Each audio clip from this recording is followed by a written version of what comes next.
visible in our frames, ready to take another journey down the Aternium raid. Very good to see you. Very good to see you. And we are having a wonderful time already tonight with our techno goblins. They are helping us out though now. I'm Marty Kaplan, executive producer. I'll be the voice of the narrator tonight. And I just wanted to give a quick thank you to all the folks before we get started who donated on episode 2. Skylar, New Breed Games, Ricardo, William, David, Devin, Fool Whip. Thank you all so much for your amazing donations. And if you want to donate tonight, you'll see all sorts of opportunities to do so. And of course, if you play the donation game as listed on screen, you can affect the very game that we're all playing here. With that, I'm going to leave it to our amazing dungeon master, Marcus. Take it away, everyone. Hello. How are you? I Whoa. hope you're tucked in and comfortable and ready for this weird ride through the Aternium Road here at Mystic Midway. It's your buddy. It's old Marcus Flores here. I'm your DM. I'm your conductor on this very, very loose tracked railroad. And we're at episode 3, titled The Wiener Takes All. Whoever thought of that, I love you, especially because I love hot dogs, and you're a wiener in my heart. Wow, see a doctor, get rid of it. I know. It's a foot long, too. Anyway, so we're going to pass it around, introduce everybody, and then after that, I'm going to do a little bit of a recap on the game. So around the table we go, the formerly Glitter Fish, now Glitter Wolf, soon Glitter Being. It's our druid. It's Glitter Fish. Hello. Hi, happy to be here. I thought you were going to go longer so I could drink. Anyways, past that, moving down. There we are. Is our techno goblin like no other. He is Rog Novel of Deeplington. Huzzah! Scott Levkoff here, co-founder of Mystic Midway, and I play Robert Noble, a disillusioned cosplay steampunk nerd in the Muggle world, suddenly thrust into the world of the Mystic Midway here in Aternium Road, alarmed to find myself a 3.5-foot goblin, but also delighted to find that magic is real. Yes. So I'm pursuing magic, and I'm very grateful to be on adventures and put my life in mortal peril with this motley crew here. Cheers. Huzzah. Speaking of more goblins, this one's a hobgoblin. Durgan, my man. It is our other artificer, our hobgoblin artificer, Durgan Lurch. Yes, Durgan Lurch, formerly Sam Harshman of Chicago, now in this magical world where I can make things happen. It's pretty great. It's everything I always dreamed of. I'm enjoying this very much. I'm a little nervous about this other version of myself somewhere, and been looking at this book a lot and trying to figure stuff out. That's where I'm at. Cheers. Awesome. Another master of the mystic arts, a sorcerer, a spell weaver, a magic man, as Hart would say. Speaking of my heart, it's John Lark. Hey guys, I'm Jared Williams. I'm playing John Lark. He's a normal man in a very strange land. He's going through some very interesting experiences, wondering why he has traveled to the Mystic Midway with all these fabulous people and yet seems so very unchanged. He was a pencil pusher in the real world, but here, God, it feels almost the same. Almost the same. There's time now. There's time. Not a pencil pusher, somebody who is an influencer, an esoterica influencer. It's Moira Moon. Thank you, GM. It's me, Moira Moon, your favorite Instagram witch and Etsy producer. I'm pretty much convinced that I got us all here. And I'm pretty proud of that fact. I'm pretty sure I cast the ritual that brought us all here. I didn't do that at all, but you know, I'm getting there. My confidence level's very high right now. Wieners in the sky, I did that. Not for the first time. I did that. Wieners in the sky keep on turning. Wieners. Oh my God, the lesser known Journey favorite, B-side.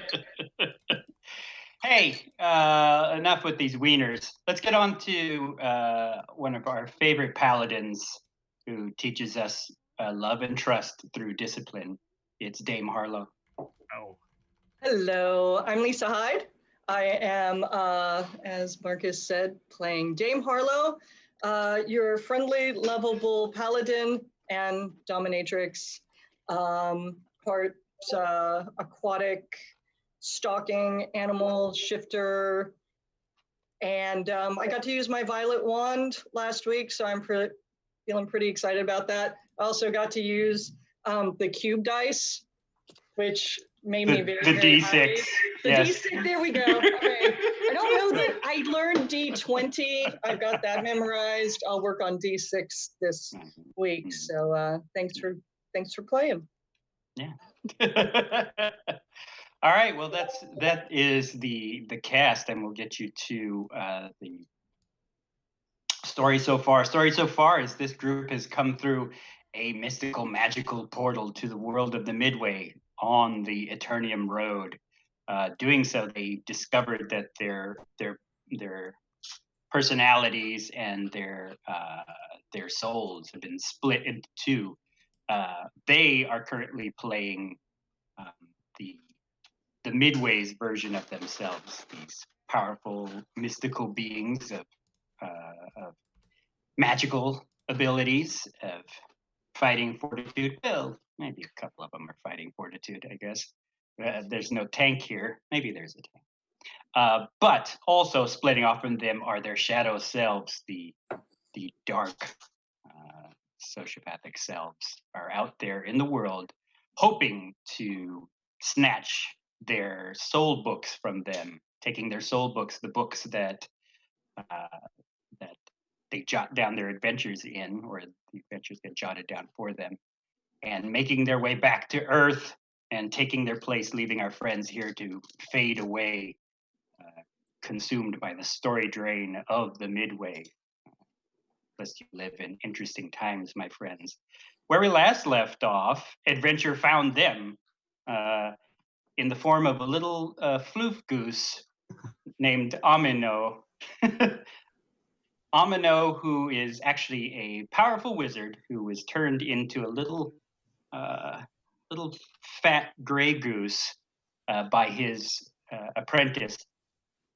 And he had petitioned the party to please return him back to his former shape, as well as his staff in his wizard's tower, his serving staff, and topple his apprentice. They traveled to the wizard's treehouse tower, encountered some wolves who were a bunch of ruffians who were transformed into wolves, as well as some ruffians there in human form. A encounter broke out, so we got to roll some initiative. That was exciting. And Glitterwolf and Rog Nobble infiltrated the wizard's treehouse tower and are working their way up to hopefully surprise this dastardly apprentice. While outside in front, our friends on the street, they're dealing with the ruffians. Meanwhile, Rognobble and Glitterfish entered the grand bedroom that the apprentice was sleeping in and saw him weaving a spell, a giant feather in his hand, and a four-poster bed that he was sleeping in was starting to transform into some sort of purple bed dragon as it grew bigger and bigger. Yikes. And I guess we will take it from there. Now, initiative got all screwy a little bit. when we last left off because I left off on Moira. So I'm going to have you all roll initiative once again, and I will record it this time instead of just guess. So I rolled a 14 this time. yeah, 2 digits. I know. Dig it, 17. dig it. Oh. 17. Durgan Lurge. God. 6. Boo. Oh, boo. Wah, wah, wah. 6. John Lark, with his cat-like dexterity, rolls an 8 on the dice +1 because he's getting a 9. And Glitterfish, you roll. I know you rolled the high last time. Yeah, I got a 4. Oh, well, okay, that's different. All right, and sorry, Dame Harlow. So this is a D20, right? Yes, it is. Okay. So I rolled a 10, and am I Mhm. adding anything to that? Yes, you'll be adding your dexterity modifier. Okay, wait, I want to do, okay, dexterity. Go ahead, and I'm screwing, my box is in the way. What is my dexterity modifier? I'm not finding that. Through the Okay. box. What's your It's dice? at the top, it's at the top. Oh, Yeah, yes. Mhm. First thing.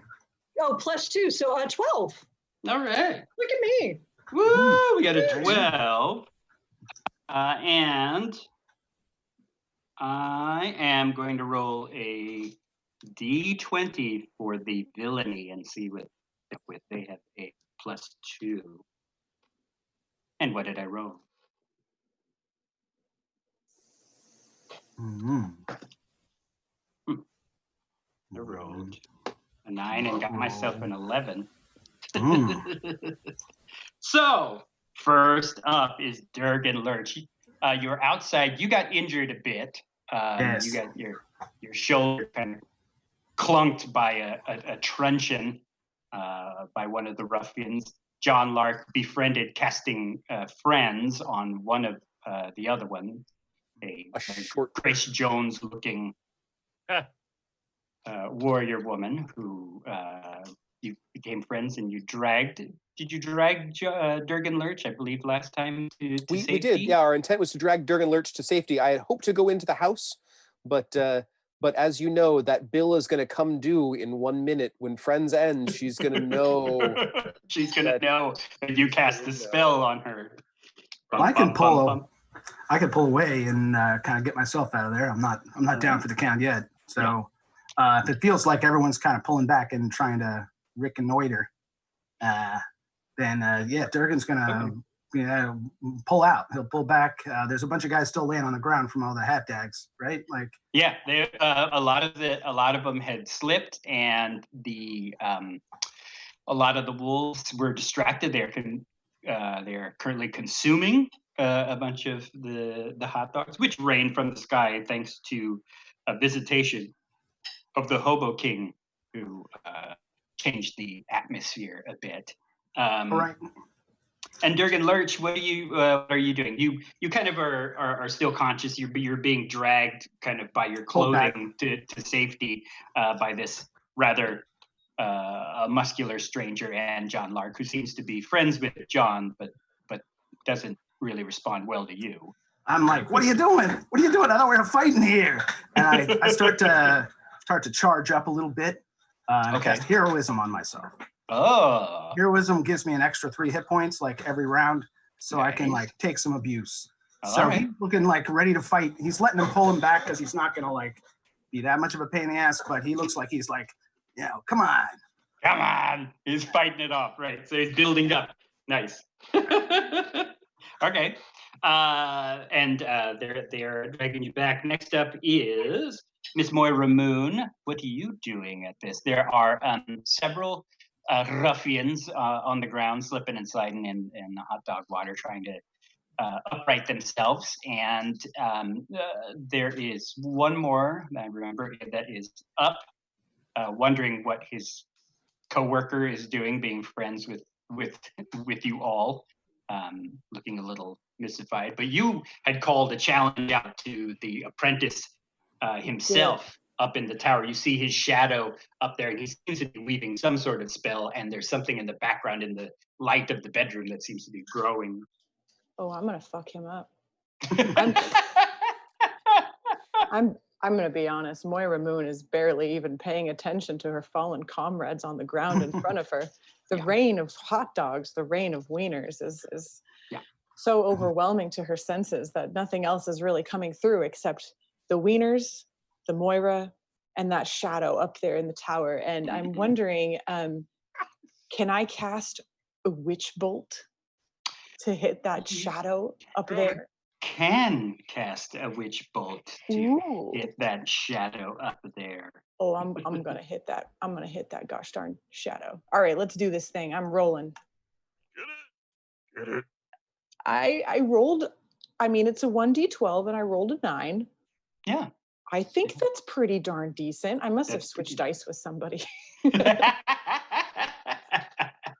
So Moira Moon, down there on the ground, screaming obscenities, challenging this shadowed apprentice up in the tower up there. I will take over your tower. I am Moira Moon, and I summoned everyone here, and I, of all people, deserve to be the power in the tower. Oh, all right. Nice. Nice rhymage. All right. The Inspired by hubris. John Mark. And you cast it forth, sending out a witch bolt. Witch bolt. Witch bolt not being an attack spell, it is. It's an attack, actually. Yeah, it is an attack spell. It's an attack spell. It's lightning damage. It's very thematic. But next round, there's no attack spell on the second round. She can keep juicing it until she gets too far away. Yeah, it's like a conduit. Yeah, it's Emperor Palpatine doing it to Vader. That's a good image to have in mind. That's about Moira Moon's level. Yeah, that's about her speed. There's a roar as the windows shatter. You see the apprentice kind of duck down, and you that are in the wizard's grand bedroom, part of the window and the frame explode as this bolt of eldritch energy hits this shadowy form that you see as a purple dragon. You hear it roaring and screaming in pain. It's a bed. Feathers flying out of its mouth. After that, who's up next? We're looking at Dame Harlow. What do you do? Well, Dame Harlow kind of sees that our little Instagram little gal is probably gonna botch this shit up. No, let's see. So it seems like we can either we have a man down. Yes. So it would be either helping a man down or following Moira up to make sure that battle was effective. It looks like. And there is there's one person in front of you, several people who they're not incapacitated. They for that first round, they just kind of slipped on a bunch of they slipped on the hot dog juice of love and mustard, a little mustard in there with a the little hot mustard. dogs. Right. It's Chicago. You got some sport peppers in there. The relish, come on. Look, I really think that Dame Harlow is a Polish princess, so there's gotta be some sauerkraut in there somewhere. There is. But no ketchup. No, God, no. What are you, communist? Jesus. Is that a bad thing? We're not allowed ketchup? I like ketchup on hot dogs. You guys have It's fine. It's fine. I liked it. I don't know. While they're on the ground, by the way, they're kind of you have advantage, right? Because they're you do easy have targets. advantage. And So don't forget you guys you wanna also smack have a lot of inspiration too. So so there's I see that I have lay on hands pool, and I'm not So does that mean that I would have the capacity to make Heal, yeah. Durgan Lurch better? Yes. Yeah. Well, I mean, you can heal him, but I don't know that you can make him better. I'm Yes, you down can. 5. So if you can, I think point by point, you can just say, Yep. give me 5 hit points. Yep. Just take it from your pool, which is, I don't know what it is, but I it's, believe you start off with 5 in your I pool. believe it's 5. maybe save one for someone in case they go down. Okay, slow down just a little bit. I want to help. I think I want to get Durgan back up and running. You're Okay. talking about hit points. Where do I see them on my character page? Is that where they are? It's Sure. a special ability, so I think it's the 4th tab and beyond. There's your special abilities, and it's like a class ability. Okay. I'm going to trust you on this one instead of Yeah. eating up time. We can do the looking map for it. later. So am I rolling to make Nope. this Nope, happen? you don't or have am to. I Not in this case. You just You're say, touching him. yeah. He wants to be touched. Touch him.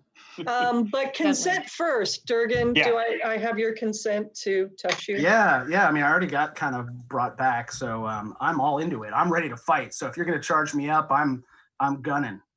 I'm ready to charge Durgan Lurch up. All right. Yeah, my special healing powers. Because- Your All right. special healing powers. You do have I'm you have a pool of 5 points to begin with. Would you like to give him all your 5, some of your 5? Wouldn't it be smarter to give some? Sure. Yeah. I don't need it all. And how much do you need? As much as you got, I'll take whatever you can give me.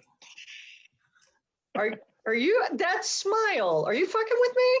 No, Oh, I'm okay, just being cool, very cool. friendly. Okay, cool. Okay, No, 2. I Can just- I get? I'd like to Two's give him great. 2. There's Thank you. villainy happening there. Like, you need a room? Because we got weapons. Do you want to? All right. He's juiced up even more now. Thank you. Boom. That's awesome. He's back at it. Okay. That was Dame Harlow. And now it is time for villainy. Villainy decides enough of this love fest going on. There's people getting dragged to safety. There's all this stuff happening around. The one that is still standing, who's very confused that his friend is now helping your party, but begrudgingly. She's just friends with one of you. I mean, yeah, she's my friend. It doesn't mean that she's not in a fight with Durgan. Correct. Yes. Yeah. You just persuaded her to help you for a second. Then she's gonna come through. I tried to convince her that he was an idiot and shouldn't be hurt because, he doesn't know what he's doing. But clearly at this point, he should be put down. No, don't put him down. I haven't actually attacked yet, so I haven't done anything to anybody. It's Correct. You have not. Squirt some mustard on hot dogs, You're not I'm even just a screaming friendly instead of vendor. I You, thought you guys were, yeah. Moira Moon, you see this individual, since you're the one screaming the most and making the most offensive of spells. A lot of screaming. He comes sailing at you with this truncheon, about to bonk you over the head here. Do I have a voice of God, or am I rolling? I believe I'm rolling. Oh, I can roll. Oh, I have a voice of God. Yes. The voice of God rolls my dice. I'll be rolling a D20 to hit Moira. Moira, what's your armor class? It's 11. 11. Wonderful. He does have a +1 Oh no. to hit, He rolls a 2 Oh. on the die. but he also is Oh. terrible at swinging a truncheon. at just somebody in a bohemian witch hat just standing there testing. Not He's like, even looking.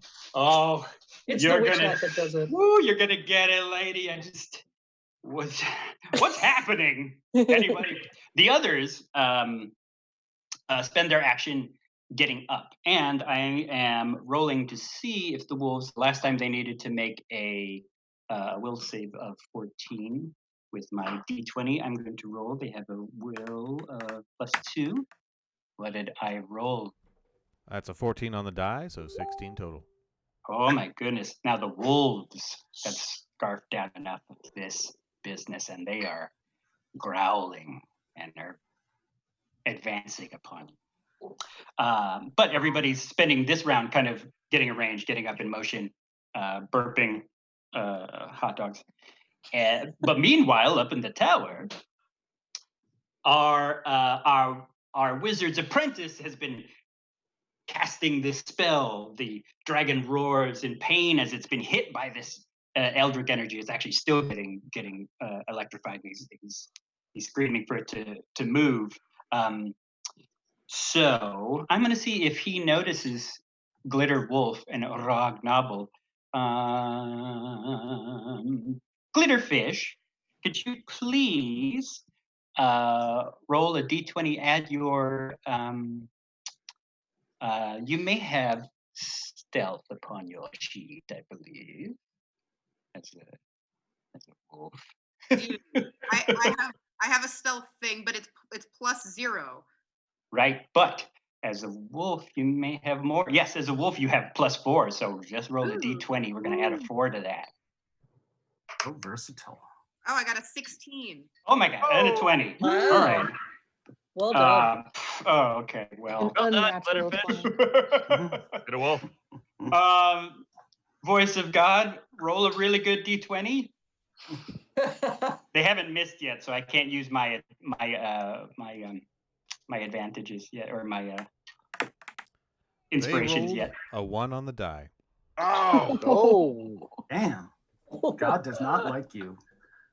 He is oblivious to this extremely large timber wolf and goblin that are in the bedroom. The bedroom is so big.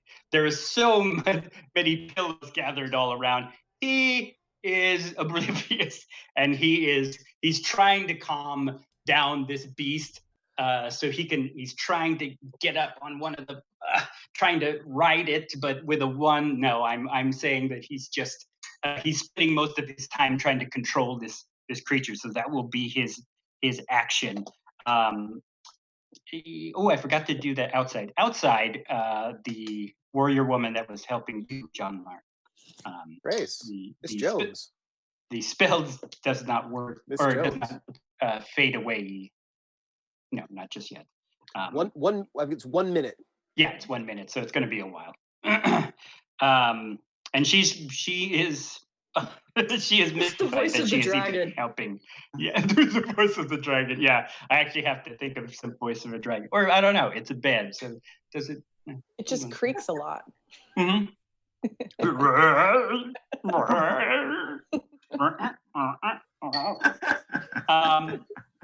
So that was my dragon voice, and we go to Rog Nobble.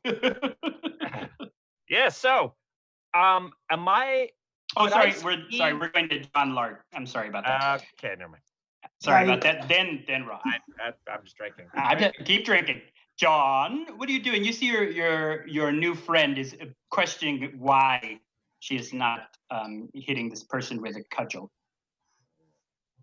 I can empathize with that, and I do empathize with that. I often wonder that as well. Yes. So just quick question. We are currently on the rain-slicked lawn of this apprentice wizard. Estate. Mm-hmm. Moira and the apprentice are arcane battling it out, and us lesser sorcerers, humans, are down here. I'm glad you found your place. It's true. I am in awe of your powers, Moira. There are hot dogs everywhere. Mm-hmm. Miss Jones is currently questioning her desire to beat Durgan Lurch into oblivion. Yes. Dame Harlow has healed him a little bit, Mm-hmm. and there are a bunch of wolves. There are 4 wolves getting up. They're done with their meal. There are 2 other ruffians who are getting up out of the slop, and one is standing there yelling at the rest of them. They're like, "Go, come on! I can't seem to hit this witch woman with my truncheon. She has magic powers." And they're like, "No, you just don't know how to swing that thing, Jim." And he's like, "Shut up."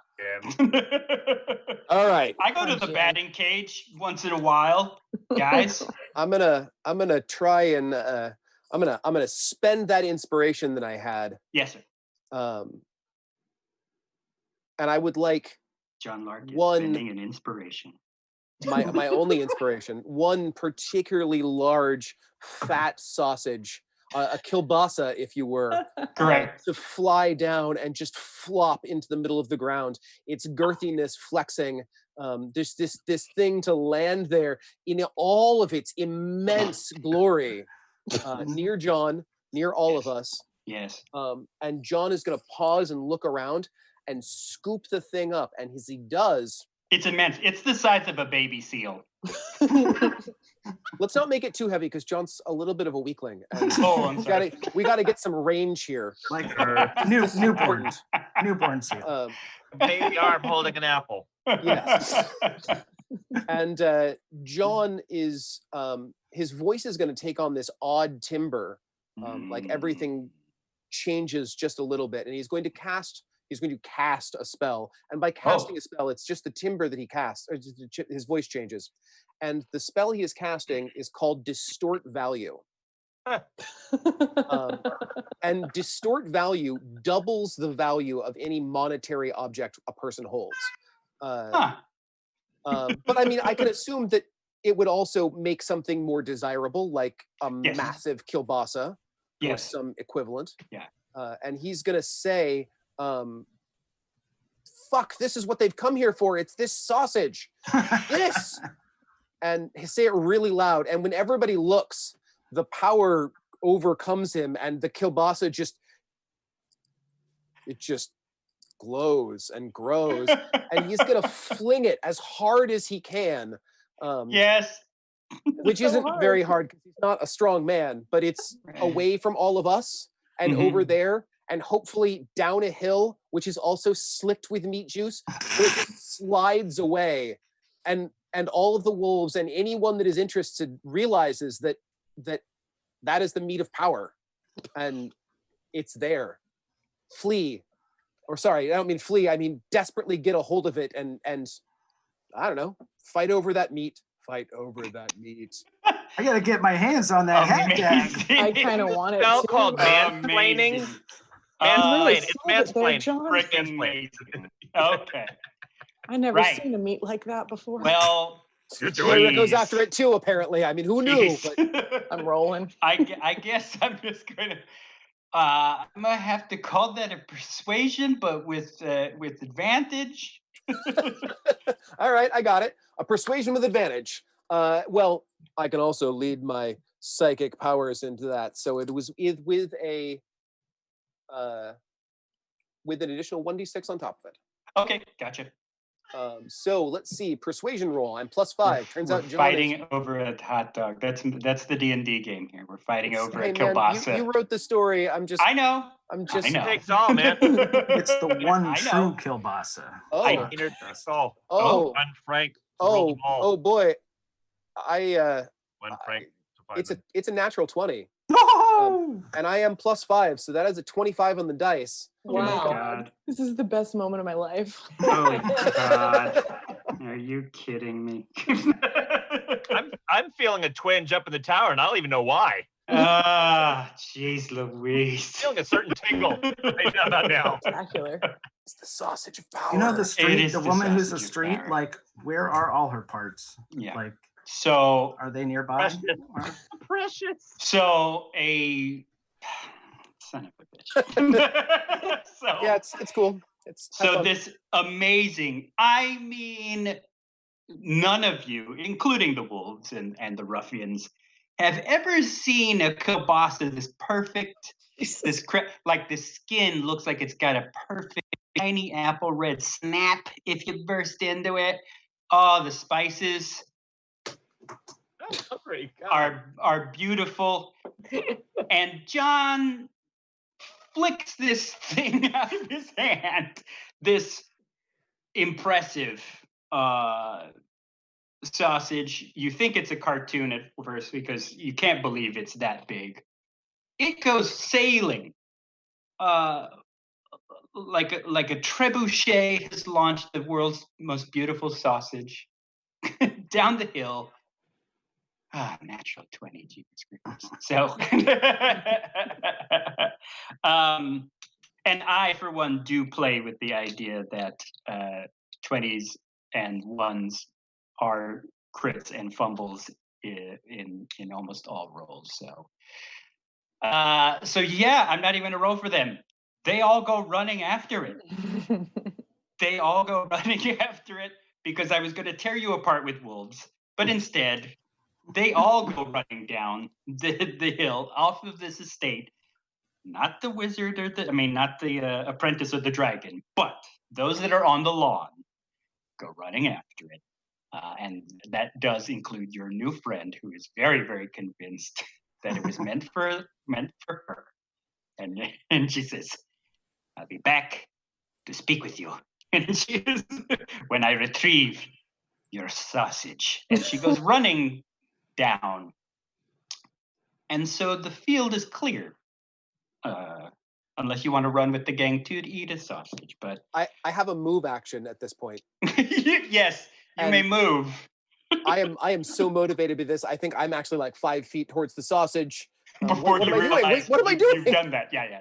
You're like, you're right. That does look like an impressive kielbasa. That was perfect. What was I thinking? I'd like to make a beeline for the manor house itself. Okay, the manor house itself. Cut to Durgan, come on, Durgan. with Rognobble and Glitter Wolf.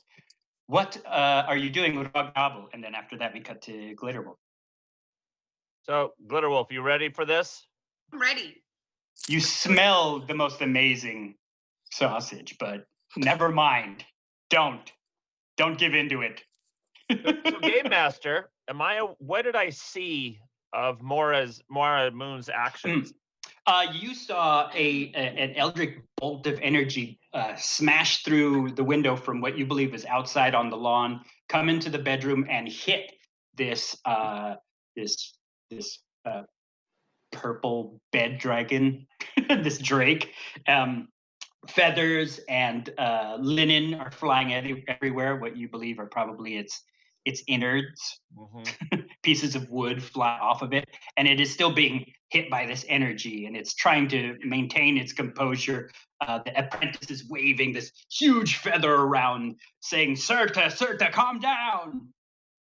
All right, so then this being the moment in which Rognobble's hopefully gonna get his first spell on. Probably Goblin See, Goblin Do. Okay. He has Firebolt. Rognobble has Firebolt. Okay. Spell. Yeah. Probably just like he sees that the feather is the instrument of magic here. I'm just gonna like right at the feather. Oh, okay.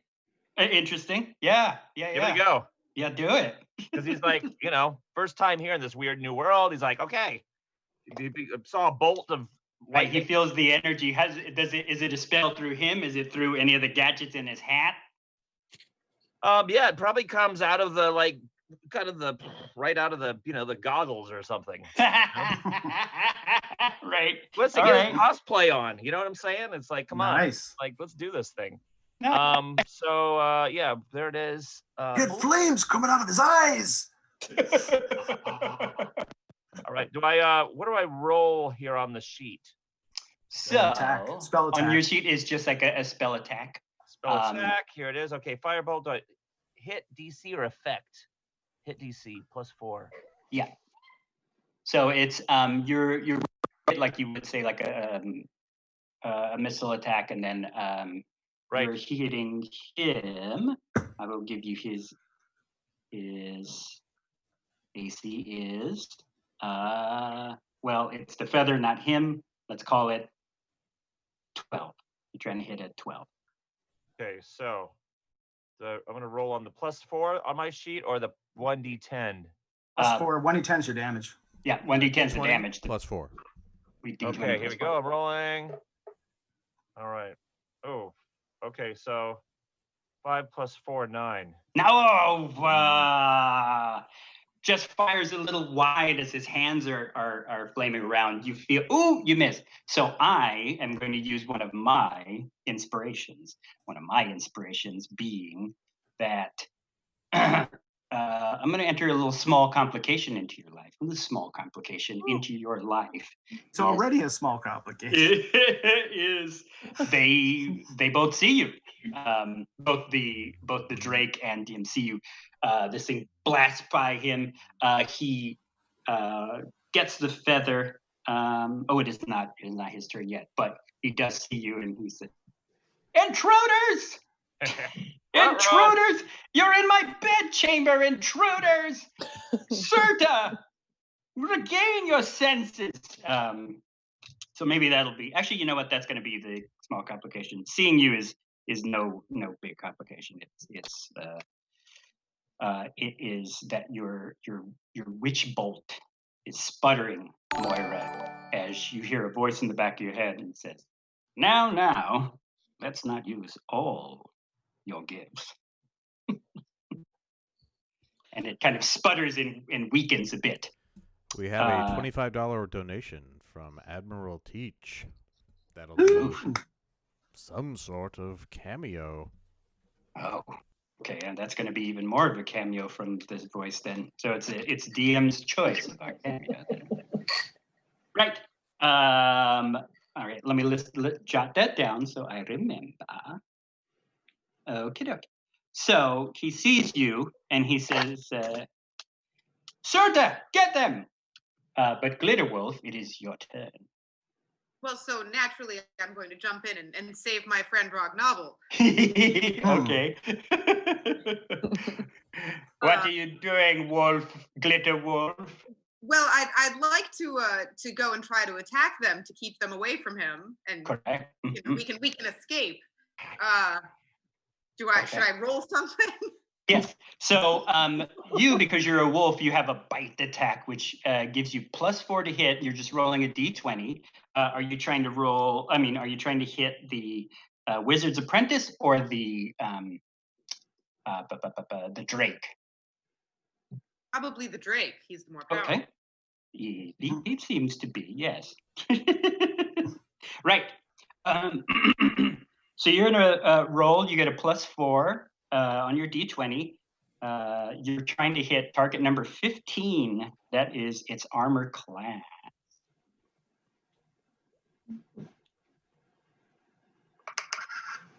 Oh, I got a 16. Oh, that's a bite. Yes.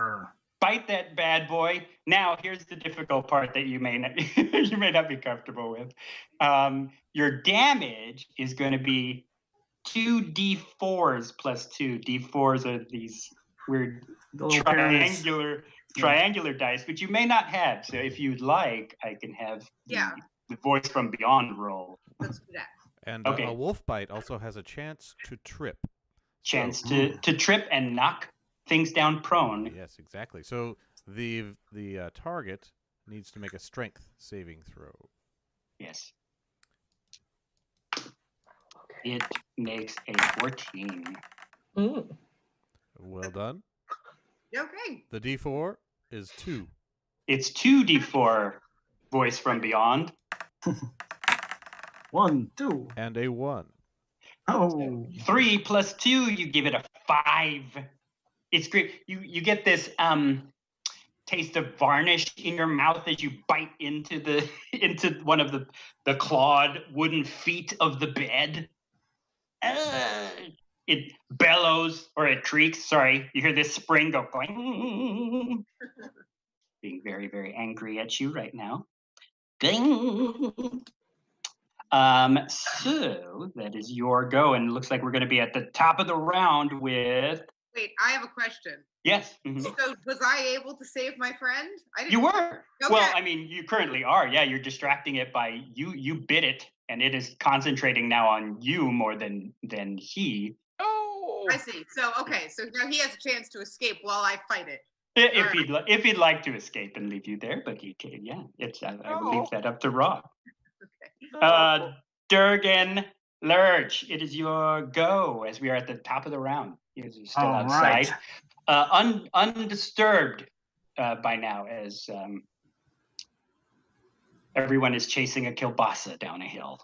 Well, I'm a little interested in the kielbasa too, so I'm going to give myself a will save to see if I can beat John's persuasion. Yeah, Otherwise, it is. It is. I might- It is pretty great. 13. I would think I- so. But I think I might. All right, I start to go like, God, that's a nice hat tag. I gotta get it, and I'm like, I want to be like with the pack. I want to kind of, but I pull back and I look. Moira's getting assaulted right now. Yeah, like No, Moira. someone whacked her. Or... That individual disengaged and Oh, ran he went off. running off too. Yeah. Well, then I'll run up. I'll follow John up into the. I gotta The help my house. buddy Rogsy. Okay, here we So go. if there's nobody else in trouble, I'm gonna go full rocket boots just all the way up there, and I'll just move full 60 to try to, Oh, help sweet. out. Right. Yeah. By now you are probably another round away from front door. Getting right. inside, you're at like the bottom of the little balcony. I'll go running past John. Be like, I gotta save Rogsy. Rogsy, I'm coming. You hear Rog like yelling up Hey, there. Rogsy, you complete me. Moira Moon up next. You feel your magic dissipate. This voice speaks from behind you. In fact, you even feel like a growth at the back of your neck. What feels like is that like a piece of mushroom? It might be. No. Oh no, not another mushroom.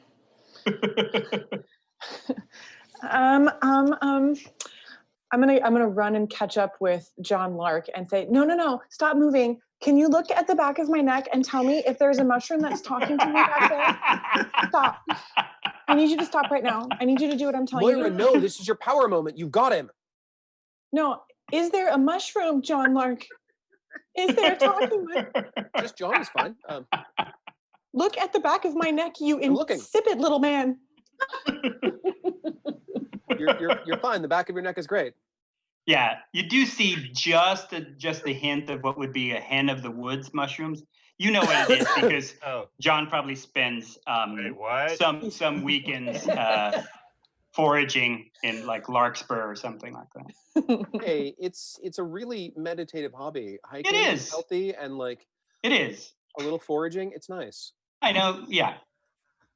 Yeah. Is You it got a you fucking found that mushroom? class on the Myconology? great classes plus and went for it. So I understand. I mean, nothing against the great classes plus. If you want to sponsor us, go right ahead. I mean, Take the master. I'm here for you, buddies. I've taken your free 1 month class. It's pretty fantastic.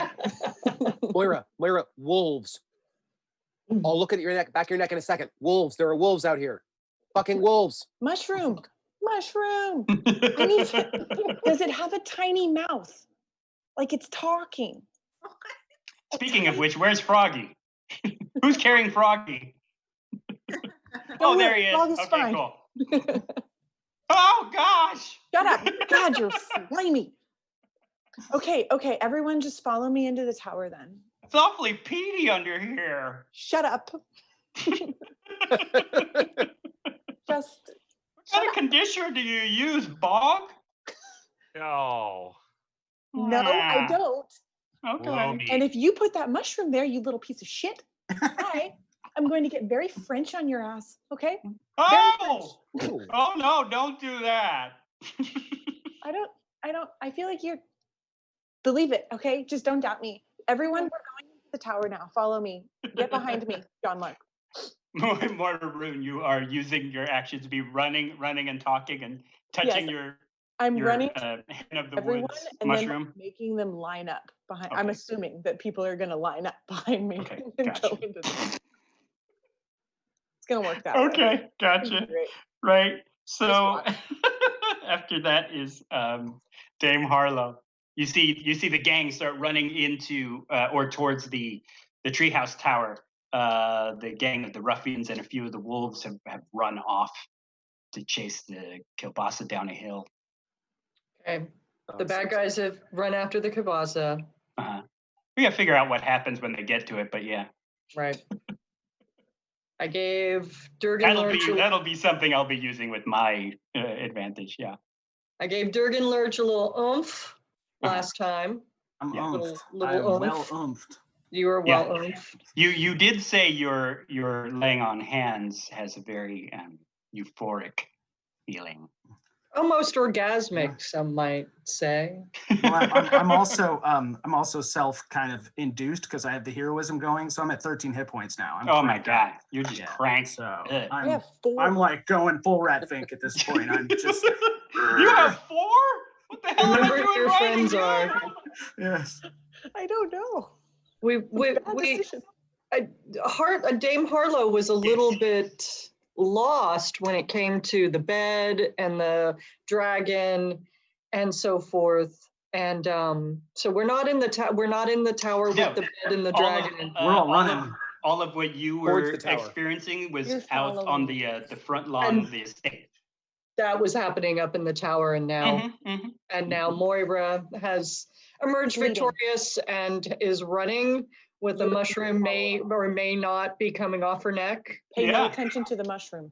Mhm. Pay attention to the mushroom. It is not for you to see. It's covered by her hair. You can't see it. It's a lot of hair. Okay. Yeah, That's yeah. The first time somebody has said, "Hey, would you take a look at this to me?" That's- It's not pretty. It's sort of like somebody handing you the thing that says, Yeah. "Smell this. Tell me if you think it's bad." Why? Always Why? say me? no. Why? Taste Why? it. You taste it? Taste it. It's because So everyone was running in with Moira to Mhm. the tower. Yes. Running to the tower. Well,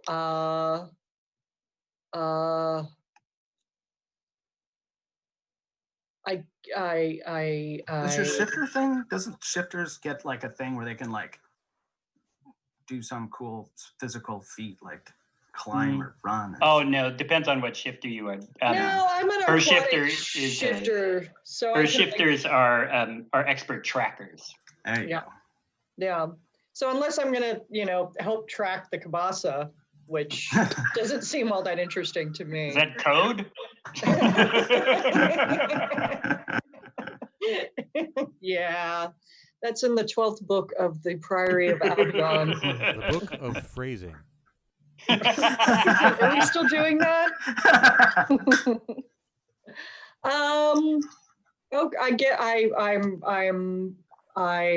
Where is Moira running to? I'm really We're all together. John and Running up Moira to and the- Durgan are all kind of rushing up toward to try to help everyone else. to get up to the Like top I of ran the- away from you the after you tower. gave me that. They're sweet- basically Right. running Juice. towards the front door to go upstairs in tower and Right. possibly help Wrong and Move Glitter into my new Wolf in house. this little fight in the tower. Well, athletics is something that's supposed to be my jam. Apparently, Oh. eyesight is not, so hence the glasses. All right. You could jump over obstacles and do cool stuff with a good I'm working on it. roll. Yeah. No, athletics is Apparently, awesome. I can dash, Yes, you Yeah. can. dodge. If you can dodge a wrench, you can dodge a ball. I can dash and grapple. Wait, grappling's not climbing, is it? Grappling is Grabbing somebody. wrestling, Somebody. right? We're all Okay. running. If We're all you just wanted dashing. to climb, you can just go right ahead and climb. That's right. Straight up the Well, window. Yeah, I would like to dash and climb. Okay. Yeah, I'll give you that. You start climbing. So, So- I'm climbing the tower. Right. So give me a climb check. How do I do that? Is athletics. It's Oh, athletics. Sorry. Thanks. Okay, athletics. Sorry. Okay, my athletics is a +3. Yeah. And, The target number you want to hit is 11. and which die am I rolling? 20. It's a 2d20. Most of the time, you're going to roll a 2d20. Okay, I'm rolling it twice. I mean, a 120. Sorry, I kept thinking that was your tracking thing you have. Yeah, Yeah, sometimes you just get- roll it once. I'm sorry. And my target number is 11. Yes, please. It goes to 11. Okay, I believe. Shoot. Well, I didn't make it. I got to an 8 with my athletics added in. So, Okay, You so got I got to inspiration? an 8. that's fine. So you start making your way up there. It's a little slow going. It's even though it is a shape like a tree house. There's a lot of wide limbs that you got to get around. But you're making your way up there while everybody else is trying to get inside and run around the tower. Okay. Well, that was Dame Harlow, and then I go next. So I will use my second advantage. I do have 3. So I've used one. I will use another. Moira Moon, folks we're trying to gather up around you, and you started hazing out of, or fluxing out of time. You we're not here anymore. It's now daytime. You're in a large forest, and you seem to be surrounded by bunnies. And they're kind of bouncing around, and there's these attendants that are running after them, brushing them. I'm gonna start punching the mushroom in my neck. You punch the mushroom in the neck, and you hear this voice there. Oh, Bunny, don't do that. Don't be silly. What are you doing? I'm not a bunny. I'm not a motherfucking bunny. No, you're not a bunny. You turn around, and there is a gentleman there dressed as this incredible dandy. He's tall, and he's probably 6'5", and he looks like if a peacock and a rapier were made into a person. Everything is sharp angles and beautiful and glittery and glowing, and he has a big fat curled mustache that has a little bit of incandescent purple glow to it. And he says, "Finally, you're here, Bunny. It takes you so long to reach me."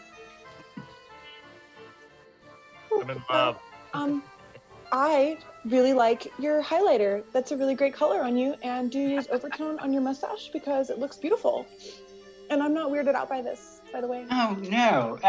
I thought you could use a break. Your friends seem to be scattering here and there, and I thought you could use a visit from your fairy godfather. My what? We will need to leave it for a 10-minute break. 10-minute break. Go 10-minute break. 10-minute break. Find out more about Now I can start fairy drinking. godfather. More about the hairy godfather. Not worthy. I want him to be my fairy godfather. He's amazing. I Fairy love it. godfather has got to be the best thing I've ever heard. Oh, All right, I'm convinced Mara's playing her shadow self, or she lost her sand roll a long time ago. she did. She did. I've actually been trying to 10-minute figure out what my break. shadow self Lost is your gonna sand roll. Okay. Okay. See you in 10 minutes, everyone. Okay. 10 minutes. Enjoy your break. I'm gonna.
You were ready with those bunnies already? You were ready?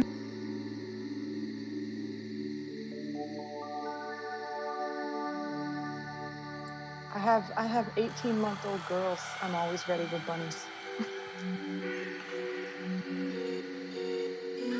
right, we're coming back now. Ready to find out who exactly this fairy gentleman might be.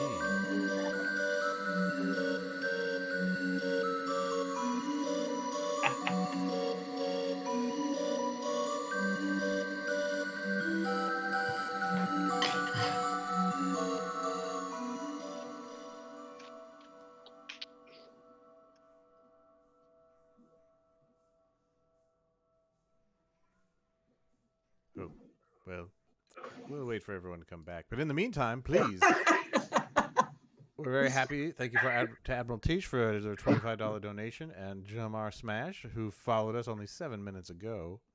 Really good to see you all here. Please spread the word. We are Aternium Road, emanation of the Midway Tabletop. Yes. We are doing this to benefit a lot of our performers and crew who are all under the yoke of the COVID epidemic, as we all are, and we're just here to help folks out. So your donations goes directly to them, and thanks to the kind people at Independent Arts and Media of San Francisco, who fiscally sponsor the Mystic Midway. All of your donations are tax deductible. Very well. Well, we have almost everyone here, so if we want to move right in, back to the scene, DM Marcus, take it away. All right. So, before then, I cut back to the group while I'm waiting for Rognobel and John Lark to come on back. I guess we'll stick with this little scene with Miss Moira Moon. You have been phased out of certain reality, and you are in what looks to be an even more enchanted forest.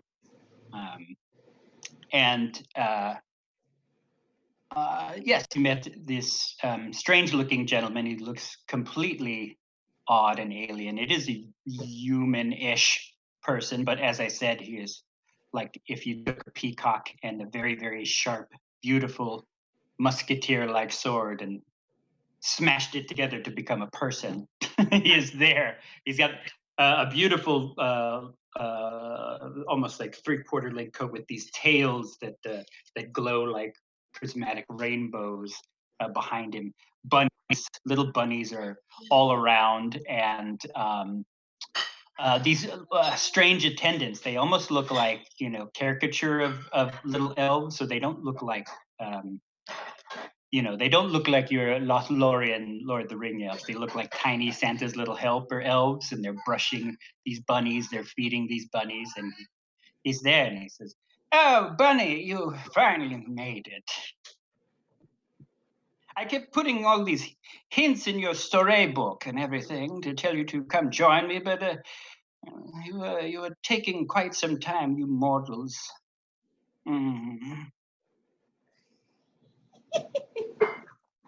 Muted. Oh, the frog's got your tongue, Bunny. I can't hear you. You're muted. The bunnies were all over me. I'm sorry. Yes, I don't know who you are. Who are you? I'm your fairy godmother. I am. That's cute because I don't have a fairy godfather, or if I did, maybe I would probably know about it. So, Bunny, you've known me so long, since you were a little girl living in San Francisco, California. The fuck? You're creepy. Why are you stalking me, you creepy stalker? Well, you wished for magic when you were a young child, and I came along. You wished that the world was better, not so boring and bland and gray, and well, I came into your life. Are you talking about the drawing in my book right now? Yes. Remember that time when you were little and that little bit of sunlight hit you when you found out your poor brother was sick You needed a friend, an imaginary friend. Well, imagine no more. It is I, your fiery good father. Marrow toast breath. I'm just gonna say it. You don't look anything like my imaginary friend. Like not even a teeny tiny little bit. You're creepy. I am a touch more handsome. How do you like the gifts you were given, your magic powers? You mean like, do you mean like my real ones or like? Your magic powers, your ability to catch the wit bolt, and of course, the thunderclap, which you're not very good at yet, Bunny. I'm surprised. I'm incredibly talented at the thunderclap. No, you are incredibly talented and Natural wonderful. Natural. You have this je ne sais quoi. What the fuck, you bunnies? I'm sorry. Come, Bunny, sit. Have tea with me. I'll get you back to your friend and that bothersome little encounter. I want to have tea with you. I want to take over the necromancer tower thing with the trees and the wolves. You'll have time. You'll have time, Bunny. The world is frozen for you. You're all right. Just sit with me. Have some tea. You'll be all right. What the fuck? Come on, sit with your godfather Merrill. Sit down. Sit down. Okay, Froggy. Oh! What the fuck is this? No, it's a frog. What are you doing with the child on your head? This is a frog, you completely insane David Bowie situation. David Bowie? You know my cousin? And we cut back to outside of the tower. You all didn't see Moira Moon disappear. She's almost within the blink of an eye. This is all happening. So she is still with you. You just run past her as she was talking about, line up behind me and we'll go and we'll totally get to the tower. I think we're going to call this hashtag Siege the Tower. And and then Dame Harlow started climbing. Villainy gets to go now. So the wizard commands the dragon and says, "Get that interloper!" And you see this huge tail made out of pillows that are all tied to one another loop around the dragon, and it comes to try to grab you, glitter fish. So it is trying to hit you with its pillow fight tail, and I will roll to see if I hit you. Glitter fish, you have currently the AC that I have to hit is 13. That's your thing. So I need to hit 13 in order to get you.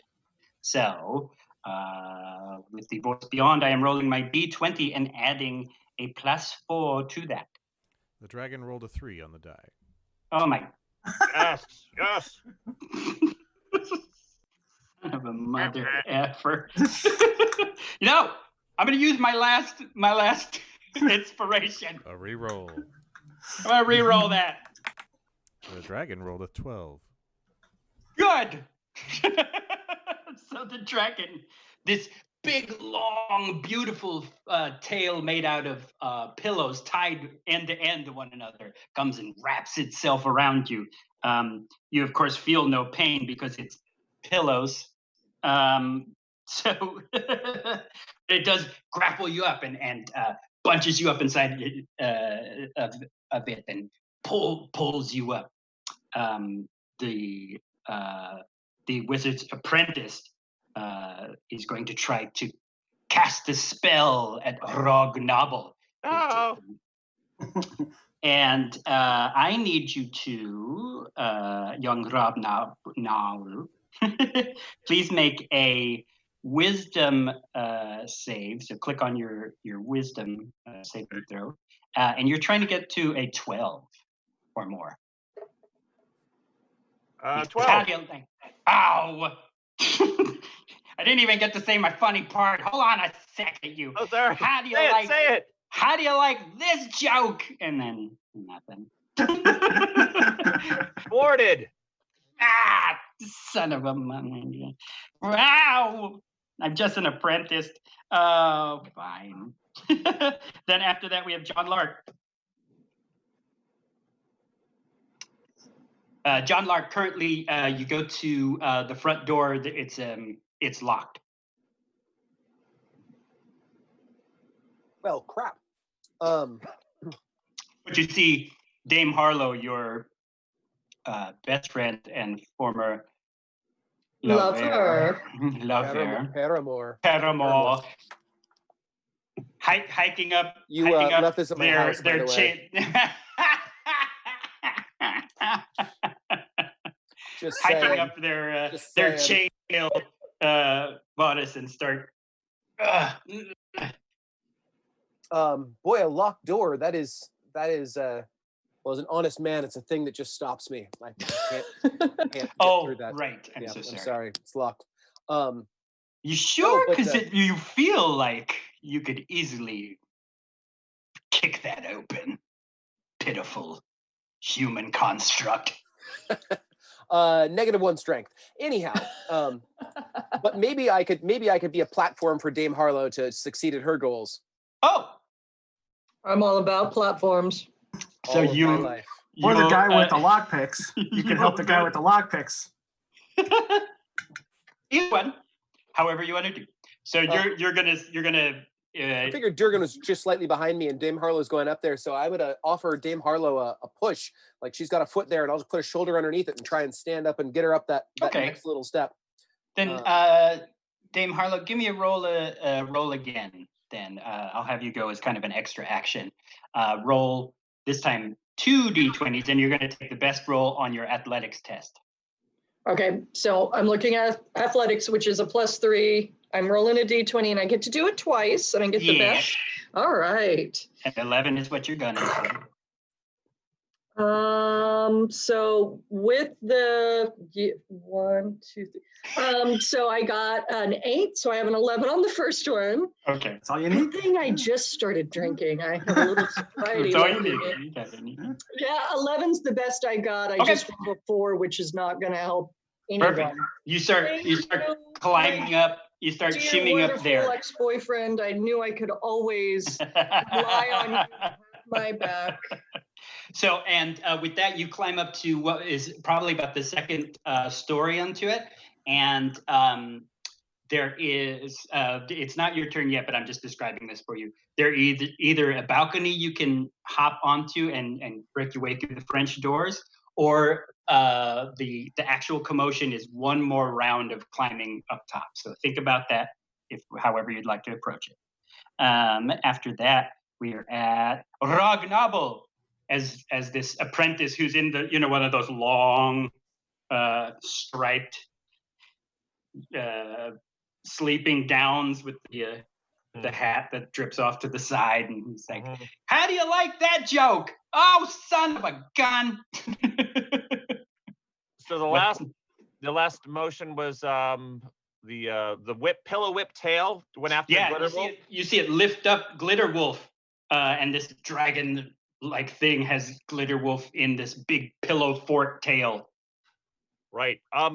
Can I reach the tail if I leap off a Glitter Wolf? Because I have like a little dagger. Yeah. Yeah. Yeah. So I'm gonna leap off and try to help my friend here. You're gonna attack the purple dragon's tail. Yeah, cut the tail so it releases Glitter Wolf. Do it. Yeah, doing it. Okay. I love it. Should I roll the +5 or the damage? You are rolling to hit first, and the armor class 13.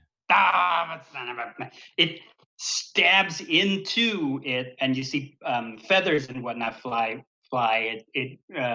It squonks in pain. You hear the strings or the springs in its voice heave ho, but it has not let go of Glitter Wolf. All right.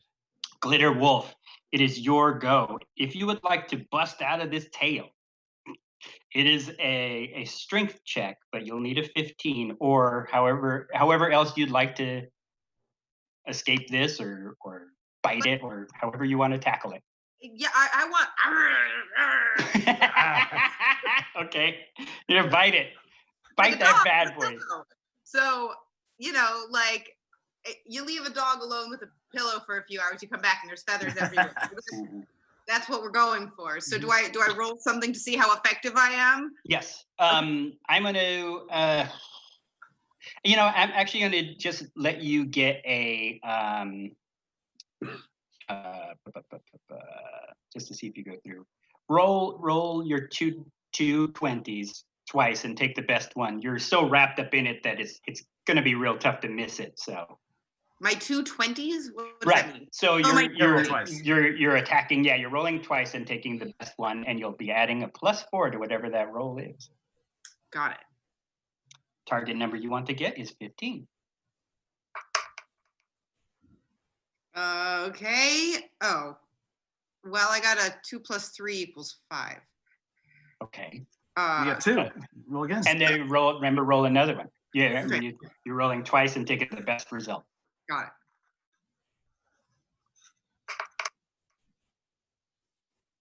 I got a 4. Oh my God. I'm gonna have to send you a new 20 or something. You're rolling like I am. Just start playing with it instead of You're kind of more of these pillows are kind of being jammed in your face, like No.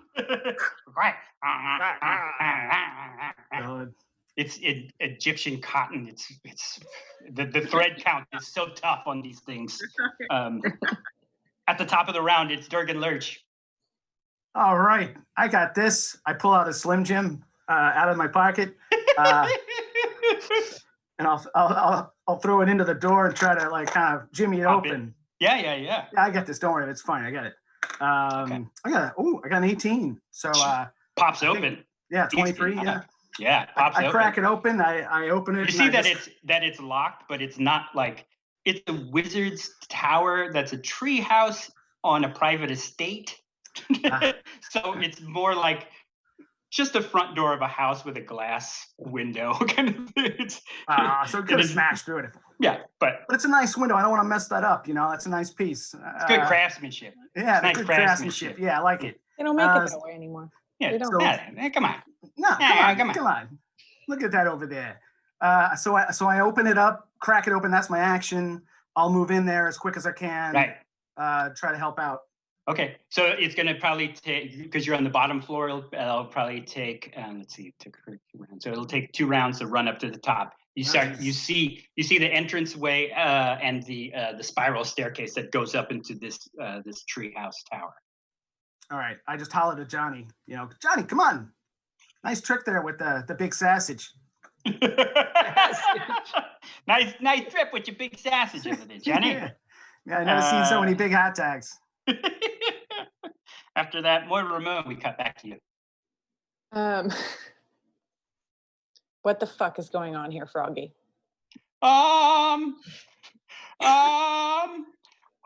Holy moly, guacamole. Who is that guy? Who is that guy?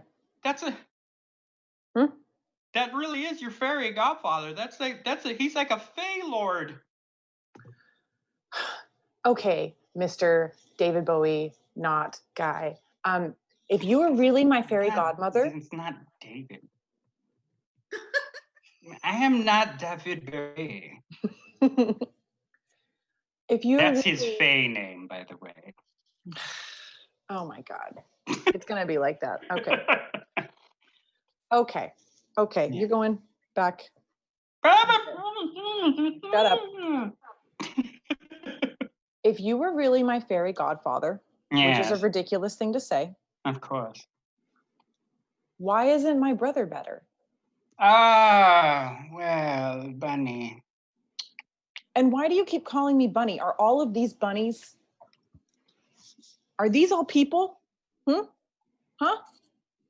Well, they're people that asked for too much, and so I'm taking care of them.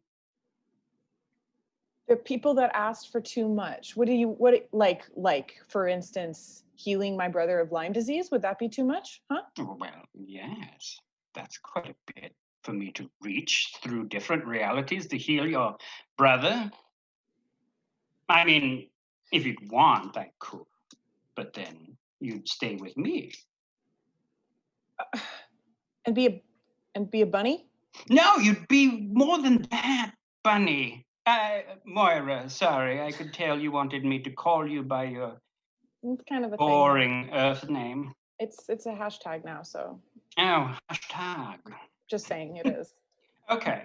Well, hashtag Moira, you would be something greater. I'm turning you into something more powerful. You'd be able to have the power to heal your brother yourself. Ooh, this is Okay. interesting. Okay. What do I have to do? No, nothing. I mean, keep on the path you're keeping on. You're slowly transforming into something beautiful and powerful. And Are you talking about the fucking mushrooms? yes, I am talking about the fucking mushrooms. You're turning into a bog witch, and nothing is more powerful than a bog witch. A bog witch? You'll be a powerful menace. Things will obey you. They already obey me. Everyone obeys me. Have you seen? They do, but I am giving you the rightful power to be something greater than you are. Would you like some more Earl Grey?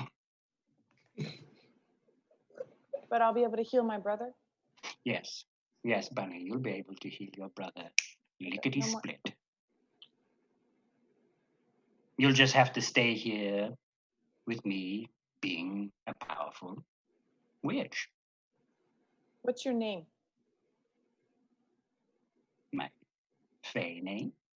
Yeah, I read the books. I know all about this shit. Meryl Toast Breath. And when he says that, this beautiful smell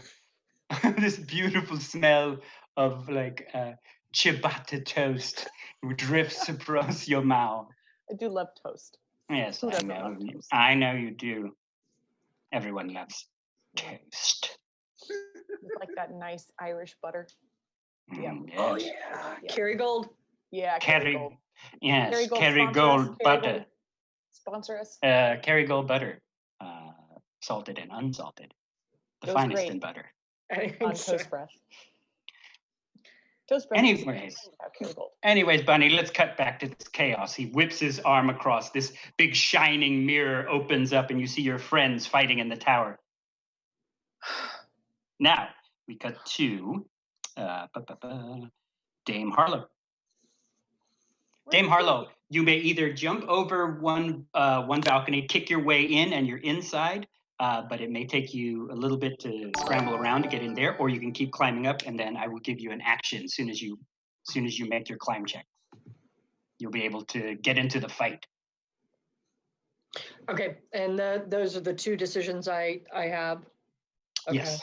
So either an athletics roll and then an action, or you can take the way you have now. It's just going to be one more round of movement and no more rolls. Well, you know how I like to roll. I know. You have your dice. Let's roll your dice. Worker has donated 2 inspirations, one to Rognobble and the other to Moira. Ah! Yay! And don't forget, you all have an inspiration because the Hobo King showed up. So you all have one more. Thank you. All right, let's do this. Let's climb the rest of the way. All right. One more climb and then go for an action. So we're just going to treat this as like a roll. That's basically your move check and go. So roll your athletics. You want to get an 11. And then after that, I'm going to ask you what you want to do when you burst in on this scene. Oh, shoot. This doesn't count because I dropped the dice on the floor. Everyone drops dice on the floor. You're now welcome to the crew. You're now. Oh, yay! I got 21. That's with my athletic points. Nice. So I made it, right? I climbed. Oh yeah. So you the didn't roll it. heck out You of didn't that. roll a natural 20. You just rolled, but it came up at 20. So No, it was did an that. 18 plus my athletics are 3, so it's a 21. Okay. Describe yourself hauling yourself up and jumping over onto the balcony onto this scene. Then I'll describe the scene and you give me what you want to do. So. Well, my lithe and grace. I find all of the wonderful handholds. I got some good handholds. I got some good footholds. I go up and I go up and I just slither up there with like I'm flowing through water. Really, it's really that's how that goes up. Yeah. And my hair is very active because I'm exerting, and the hair is going. Yeah, And little tentacles are grabbing on from your hair and grabbing onto. Yeah, Okay. just offering steadiness because they really don't have a lot of oomph, but you know they're steadying me, giving me the power and grace to get up there, and I hit the railing and chuck my legs over, and I. So, in the scene with their backs to you, you see a what looks to be a huge, beautiful poster bed, but made itself into a dragon. These dozens and dozens of pillows form its tail, and it's grabbed glitterfish. It's wrapped its glitterfish around in a bunch of big plush pillows. And you hear the squeak of springs as it's coming into action. Also, its back to you is the wizard's apprentice in his evening nightgown with nightcap. He's got a large feather in his hand, and he is trying to what looks to be cast a spell on possibly Rogue Nabel. What do you do? No. Well, I survey the scene very calmly, very meditatively. I patiently. Meditatively.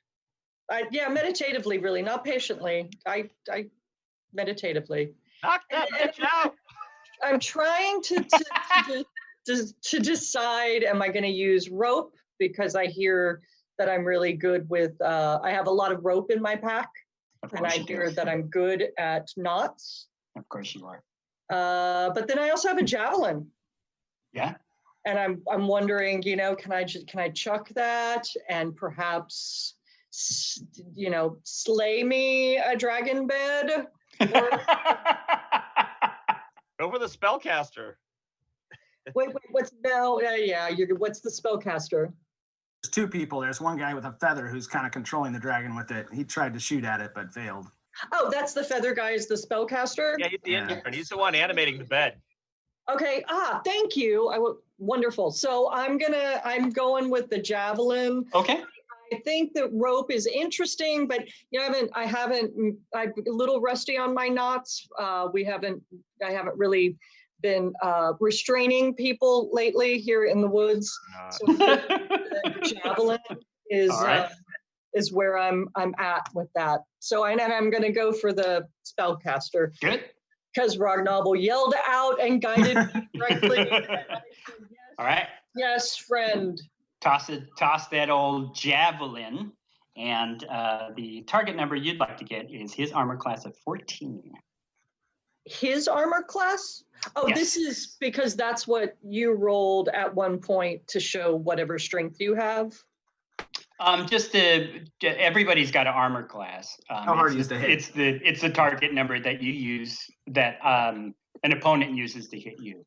I got to get 14? Mm-hmm. Yes, you do. That's rough. Can I change my mind? The javelin's like +4, isn't it? Something like that. I have to look. Where is it? I don't. Javelin is only +3. Okay. But, that's not okay. Here we go. Shit! I had to get 14. Yes, but you do have an inspiration. Oh, okay. So I'm going to use my inspiration because I've got a 10 plus my javelin is 3. And my inspiration that was so wonderfully donated probably by David Luong or such. So there you go. Did I do it? Did I win? Sorry, inspiration means you'll roll once more. Oh, you get sorry. to roll again and take the better. Okay. Yay! Damn it. 4. Oh my God! Wow. Everyone's dies tonight, except for John Yeah. Lark and his fricking sausage. Yeah, sorry. Fine. I let Okay. everybody down. The spear goes flying, or sorry, javelin goes flying past this spellcaster. He kind of ducks as it against against one of the walls. He's like, "Oh, more interlopers! Come on, guys!" Oh, and it's the villainy turn. Villainy turn. The bed, the dragon, throws you onto its back, which is a big, giant, fluffy bed. Glitterfish, and you feel this flump drop all over you, and it's the most comfortable, amazing memory of sleep ever. It is flooding every Oh, no. sense Like of a your foamy memory? body, like a foamy memory, like Or maybe a a- memory foam. Foam? It's almost as if the bed was an organic memory foam bed. made from Formidable. Avocado. Oh, foam. So please give me a Constitution check, Glitterfish. So your con is one of your stats, Okay. and you click on that, and you roll a d20, and you're trying to get 11. An 11. There it is. Nice. You feel the sleep kind of shake off your body. You kind of spring up into bed. So comfortable though, and but it's kind of growling around and looking for another person to pick up and throw into its gigantic, beautiful bed body. Right? Is this thing evil or is it just in the wrong place? 50. How can anything so soft be evil? Yeah, I know. Is anything that, well, if it's too soft, it kills my back. I can't. So kill this dragon, obviously. So the apprentice then will be, gosh, now I've got 2 of you to deal with. I'm going to get the serious one. And he's saying, you look like you could use a little bit of tickle, laugh, lady. And he casts a spell at you. Now give me a will save. You want to get a 12 or better. Wisdom save. Dame Harlow. Oh, not me? Oh no, Dame Harlow. Oh, You're okay. not a lady, you're a wolf. He's trying to tickle you. He's trying to tickle me. Yeah. And I Mhm, hate mhm. that. I do not abide. That is This a is- hard boundary. This is like a magic air tickle though at a distance, right? Yes, it is a magic air tickle. Just clarifying for narrative sense. And with your wisdom, you want Tickle to kinetic. try to get a 12 or better. Good Lord. I'm just nothing but 4s tonight. Oh my goodness gracious! So with that, young Dame Harlow, you drop to the floor prone, and you are incapacitated by sheer laughter. Everything is hilarious. The best, funniest routines of some of your favorite people are flooding your body, and all you feel is laughter. All you can do is laugh as you're rolling on the floor. And he's like,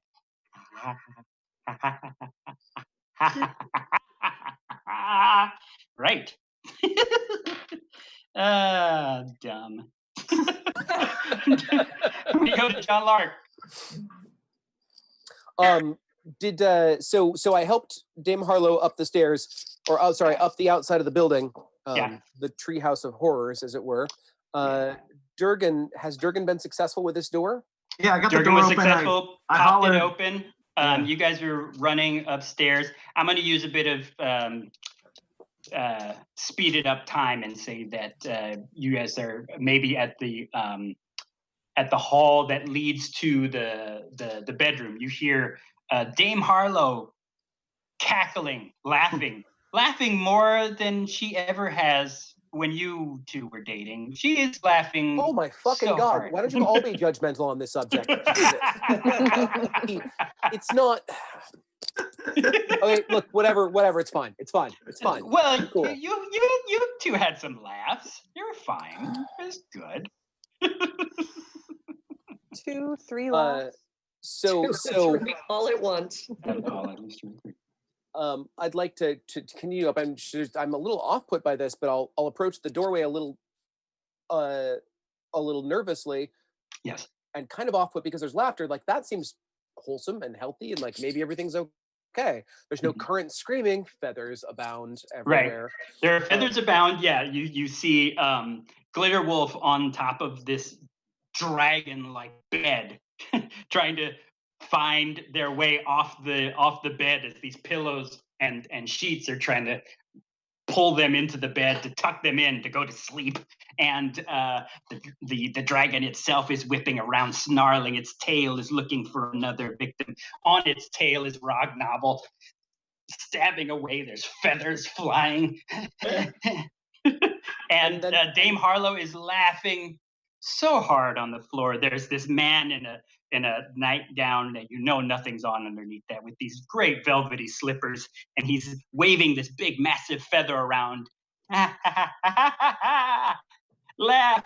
That's right. You laugh at my jokes. I'm funny. That's completely confusing, and I have no idea how to deal with an animate bed that seems to be trying to tuck my friends in. That doesn't seem terribly assaulting, but this weirdo who's making these tickle motions at Dame Harlow, that seems like a pretty reasonable, like, yeah, I'm just gonna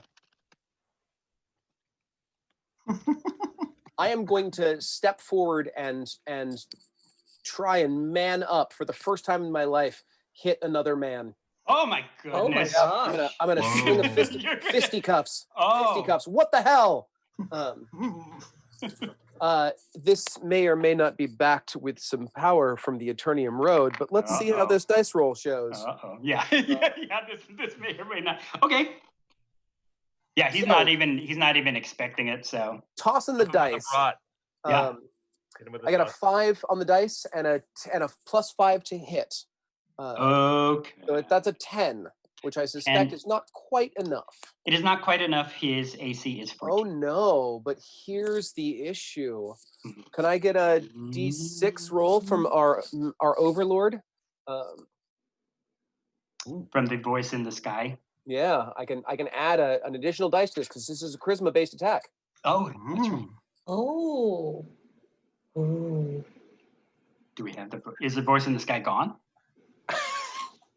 You'll have to roll your own dice Are now. we free? We freewheeling? We have no your god producer? now? All right, I'm going to toss the dice, and it is a 3. 13 in total? He is 14. Oh, I'm sweetheart, sorry. thank you. Yeah, of course. It was I'm so appreciative. So it does connect. It doesn't I'm gonna say it connects and shoves him forward, but it hurts the hell out of your hand. You've seen 2 scrawny white guys fighting before. It ain't pretty. Yeah, it's I know. It becomes sad after the first couple of swings. You kind of want to help. You don't know what the fight's about, but you do want to punch somebody. That's what's going on here. There you go, pal. You landed one. We try and help. It's all we can do. Do. So you just yeah, it hurts. Who does that? Why? Yeah. Why would you? Jesus. You think this is gonna knock him out, so you punch him at the crown of the head, which is the heart. You do not want to ever punch it. And you hear your knuckles crack. You've never cracked your knuckles before. That's no. So both of you are like, ow. And stumble back a bit. After that, we have ourselves Rognobble. You're on the tail. All right, I think I have to go after the spellcaster here. Oh, okay. So is it? Do I have? And also, I have an inspiration, right? Yes, you do. Yes, sir. What does that give You me have the ability 2 to do again? inspirations. You have 2 inspirations, Rognobble. Your inspirations, I did retcon it a little bit and have you guys re-roll, but you can also roll with advantage. I'm just basically, it's there to either add like a minor, fun, mundane effect. If you were like, oh, I needed a chandelier, boom, there's a chandelier, or or B, a re-roll roll with advantage. So I think that being an artificer as well, he's probably realizing that it's the spellcaster you need to go after that's animating this bed. So I'm going to turn my attentions to the apprentice, and I think I can try and pull off Can I pull off another firebolt with advantage? Oh my God, yes. Actually, now he's not doing that. Now he's like, ow! All right. So I roll for roll the effect 1d10. 7 plus 4. And that's your damage with it? Yeah. I don't think you get the bonus. I think it's just D10. I don't think you get the +4 on there. The +4, sorry, +4 is to hit. I have a spell attack +4. Yeah, roll a D20 +4. D20 for that. Oh, D20. Got it. So it's almost like you're casting you're throwing a rock or you're casting a missile. So you're trying to hit. Or shooting flames out of your eyes. Out of the goggles on your hat. So I don't have a physical D20 here. Which one should I roll? You could have God roll it. Yeah, you could have. For me? Yes, sir. Thank you. I'll send everybody out. 10 on the die. Oh, sweet. That's a 14. That's a hit. Yes. It hits. You see this crackle of energy around him, almost like he had a magical aura up. And you probably can tell because you are a bit of a spellcaster that he had a mage's armor on him. It doesn't shatter, but it buckles through. The energy buckles through. Now give me that damage. They rolled a 7 before. If you want to keep that. Oh yeah, we can keep the 7 if you'd like. Yeah. Yeah. So 7 altogether. Oh my God, poor guy. A big gout of fire hits his back. He drops to the carpet. You see his evening gown his nightgown has melted away.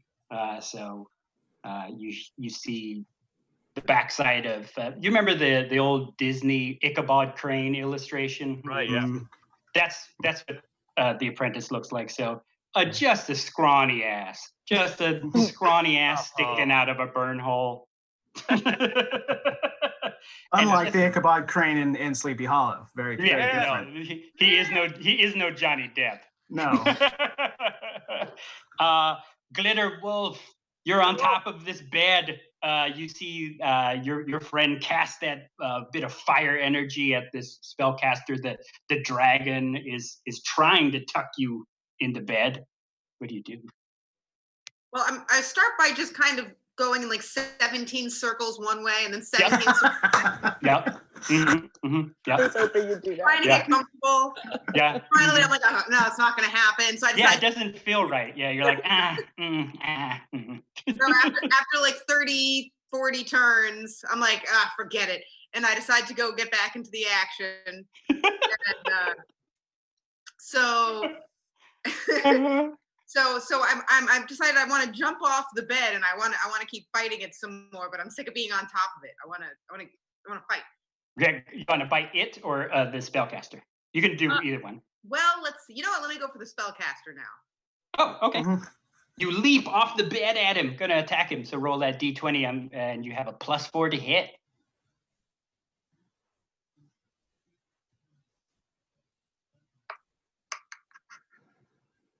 I got a 10. With +4 to hit is a 14. Okay. Oh. You hit him. Oh. You bite down. Yes. And you have 2 D4s, which I believe that the voice from beyond had rolled for you before. Mm-hmm. It'll be 2 D4s +2. That's a 3 on the dice +2 for 5. For 5. Now, Glitter Wolf, you have a very big decision. do you want to incapacitate this individual, or do you want to kill this wizard's apprentice? No, I just want to incapacitate. You incapacitate him, right? You chomp down. How do you incapacitate this this wizard's apprentice so he stops the fight? Grab his arm. I bite both of his ankles. Oh God! And he falls over, and he's like, ah! Yep, that's right. Yeah, because he would have failed his. Well, he of course automatically fails his check to see if he's upright. He drops down. Ah! And you're just tearing away at his legs, at his velvet slippers that actually say Almano in silver writing. So you could tell he's wearing his master's bedroom slippers, and he drops the feather. He's like, please, please, okay, I'll be good. I'll stop. Surta, Beswathran and it woman changes back into this wrecked bed. The bed is just torn apart. There's like one of the 4 posters is like cracked over. Feathers are falling all around the room, and you have won this encounter. And with that, I'm gonna cut back real quick to Moira Moon, and we'll get you back with your party.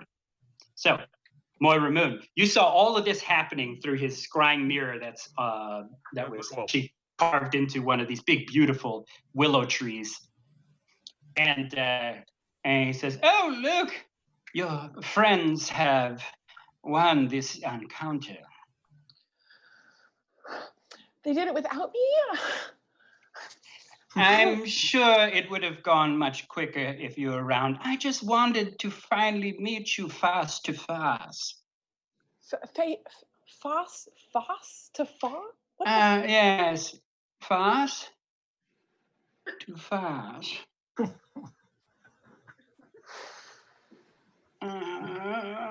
Face to face. All right. Yes. Okay. Mr. So, Guy. Bunny, will you be my warlock? I've given you a sample of your powers, and I just want you to see. If not, then you can go back, join your friends, and be yourself. Powerless, but beautiful still, resplendent in the moonlight. Show me. Can you? I don't know if you have this kind of power. Maybe you're not strong enough. Maybe you're too weak. But don't tempt him. What are you doing? No, I can't. you feel the wetness on the back of your neck as Froggy pees through his skin. Froggy, I swear to God, dude. Show me what I would look like. Oh, of course. And he waves his hand again at the mirror, and you see you remember the was it the first children? Game of Thrones. This this being that's obviously very fey creature, but also assembled out of nature, out of wood and bog and moss and peat. Not, you're still you. So you're not horrid looking. Yes. That's and a lot more fungus. I don't have any hair. It's all bark. Roots. Well, it's more fashionable. Think about it. You do not have to use any more of your pomade or product in your hair. You're a cosplay influencer now. No. And Moira, think of the power you'll be able to wield. You'll be able to heal your brother of this pesky disease and live happily ever after. I've seen worse. Yeah. I've seen worse as like if I got into like a makeup tutorial kind of thing, like I could kind of rock that and maybe find some way to like contour that like. Yes, foundation. You just have to put a little bit of foundation on your hair. Okay. I didn't even complete a word at that point. You just have to put some more foundation. Okay. We have a deal. And I stay here, or I go back to my world looking like a willow tree that. No, my dear, you'll be able to go back to your world for one more night to heal your brother, and then I want you back here. Cha-cha. Froggy? But then you... Yeah? Yeah? How strong is this guy? Oh, gosh and golly, sweet Molly. This guy is... If this is the Merrill Toastbreath, the vagabond duke of the prismatic gate, oh, he is something else. Wait. You said vagabond duke. Yeah. That would imply that there is a vagabond king, wouldn't there? Yeah. Oh. He's all part of different courts. So there's other courts. There's other people that are just as powerful as this guy, huh? Yeah. I mean, yeah. Yeah, keep it quiet, you tiny little frog. I'm getting kind of sober. Can we get a hot gin pretty soon? Drink your own piss, dude. Hey! I'm not weird. All right, Mr. right. Mr. Fairy Godfather. Yes, We've got a deal on one condition. Yes. You got to give me some time. I got to find my way around here. Of course. I want you to take time, fill up your book with all of your adventures, and before you know it, you'll be... You can turn me into whatever you want, but after you finish doing that, that's it. You don't get to touch me anymore. Got it? Of course. I'm your fairy godfather. I respect you and I love you. Honestly, your mustache is gorgeous, and that highlighter is... Oh, okay. Thank you. I learned it from RuPaul's Drag Race. You shine the apples of your cheek. That guy. Yeah. All right. Okay. But let me sign your book, Bunny, and then we'll get you back to this little foofery. Foofery. And he holds out his hand, and one of the little elves comes and he brings him this big peacock feather quill. Open up your book for your fairy godfather. No one asked for your autograph, dude. Oh, I know. I just like giving it freely. And he signs, "You rock." And it's burned into your book. You feel your book embrace the pen as the ink. It absorbs it and it closes tight. And before you know it, you are in the hallway at the top of the stairs. As everybody's kind of like, "Whoa, we won!" and feathers are everywhere. And we cut back to the action. We are now out of combat, so of course, you are all free to do as you would like. Can I race in? Yeah, the first person I would think you would see is you see the back of Durgan Lurch like rushing in. Huge hobgoblin comes smashing into the room. And the fight's over by the time I get there. And he's like, you get there.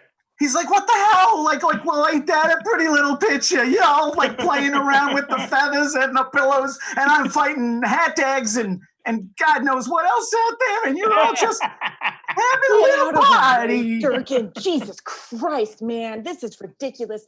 I'm gonna take the. And where you been?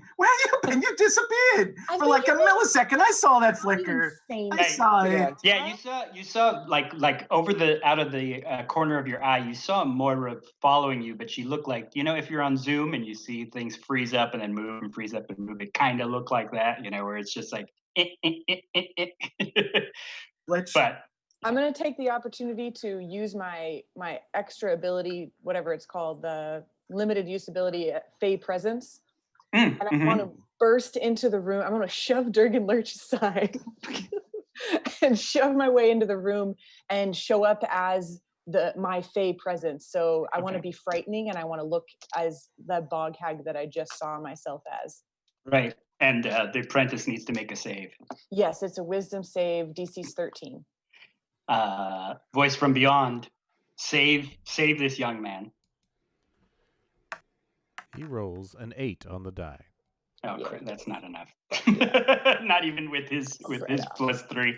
All right. So you all are concentrating, looking at him. So you don't see this, but Moira says, "Move out of the way, Durgan," and everything goes a little darker and strange. And you all smell this loamy, fungusy scent Don't talk about it. of the swamp. And Which- even Froggy like jumps up. He's holding Moira's hat. And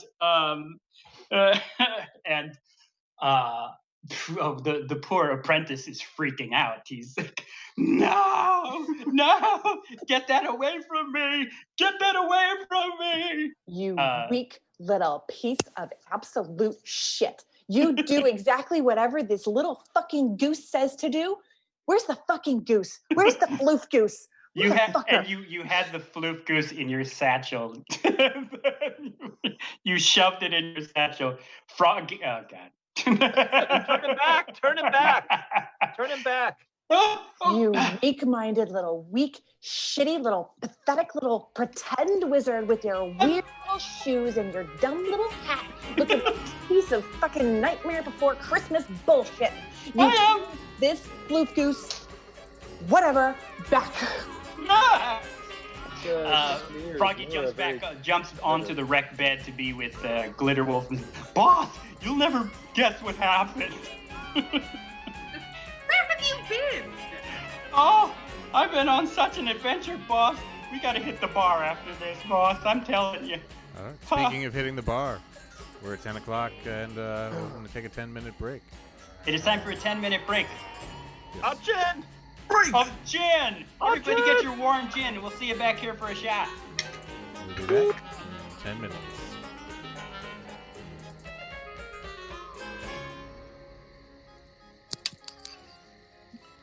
Ah, Jen.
Stephanie. Your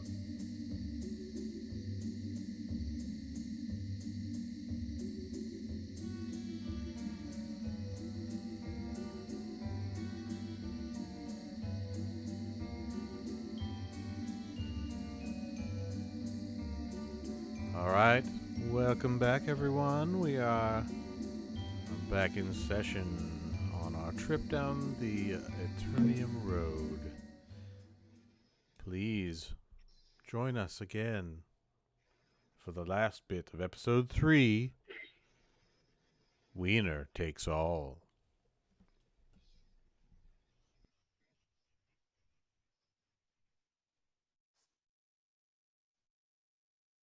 Yes, Wiener did take all. The Wiener did take all. it took all the minions. They all ran down the hill. Yeah, who got the wiener? Who got The the girth. biggest? Right, we Oh, yeah, cut to I cut through that. we cut to that gang fighting over this wolf. Just as the apprentice, you can see that he's got a big lump on his head. His ankles are sore and bitten from glitter wolf, a burn mark on his backside, and he says, "Okay, zip zap switchback, crack-a-lack," and you see the floof goose next to you, known as Almino the wizard, switches back. He's kind of a stubby, barrel-chested, stout older man, more salt and pepper to his hair, big wide eyes. Even through his bushy mustache, you can see his huge gap tooth smile. Ha! That's a bet that I feel like myself again. So this nude, hairy man is in front of you. And cutting to everybody fighting over the wolves, and the ruffians are doing this kind of Jets Sharks thing over over the sausage. But then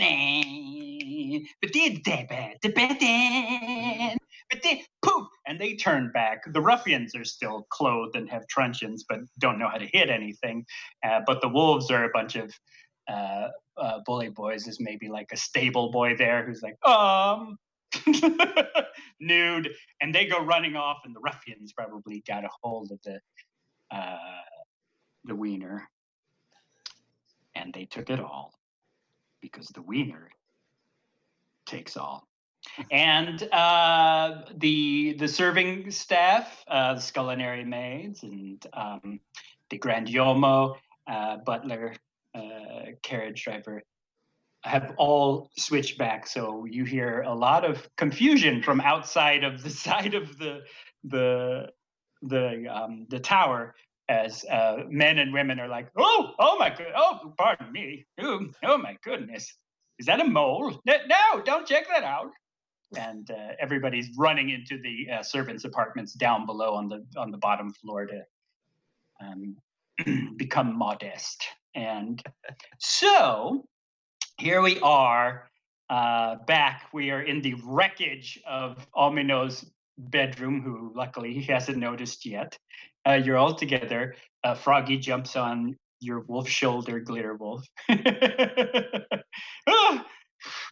I'm just running around with you from now on, boss. I don't want. Oh my goodness.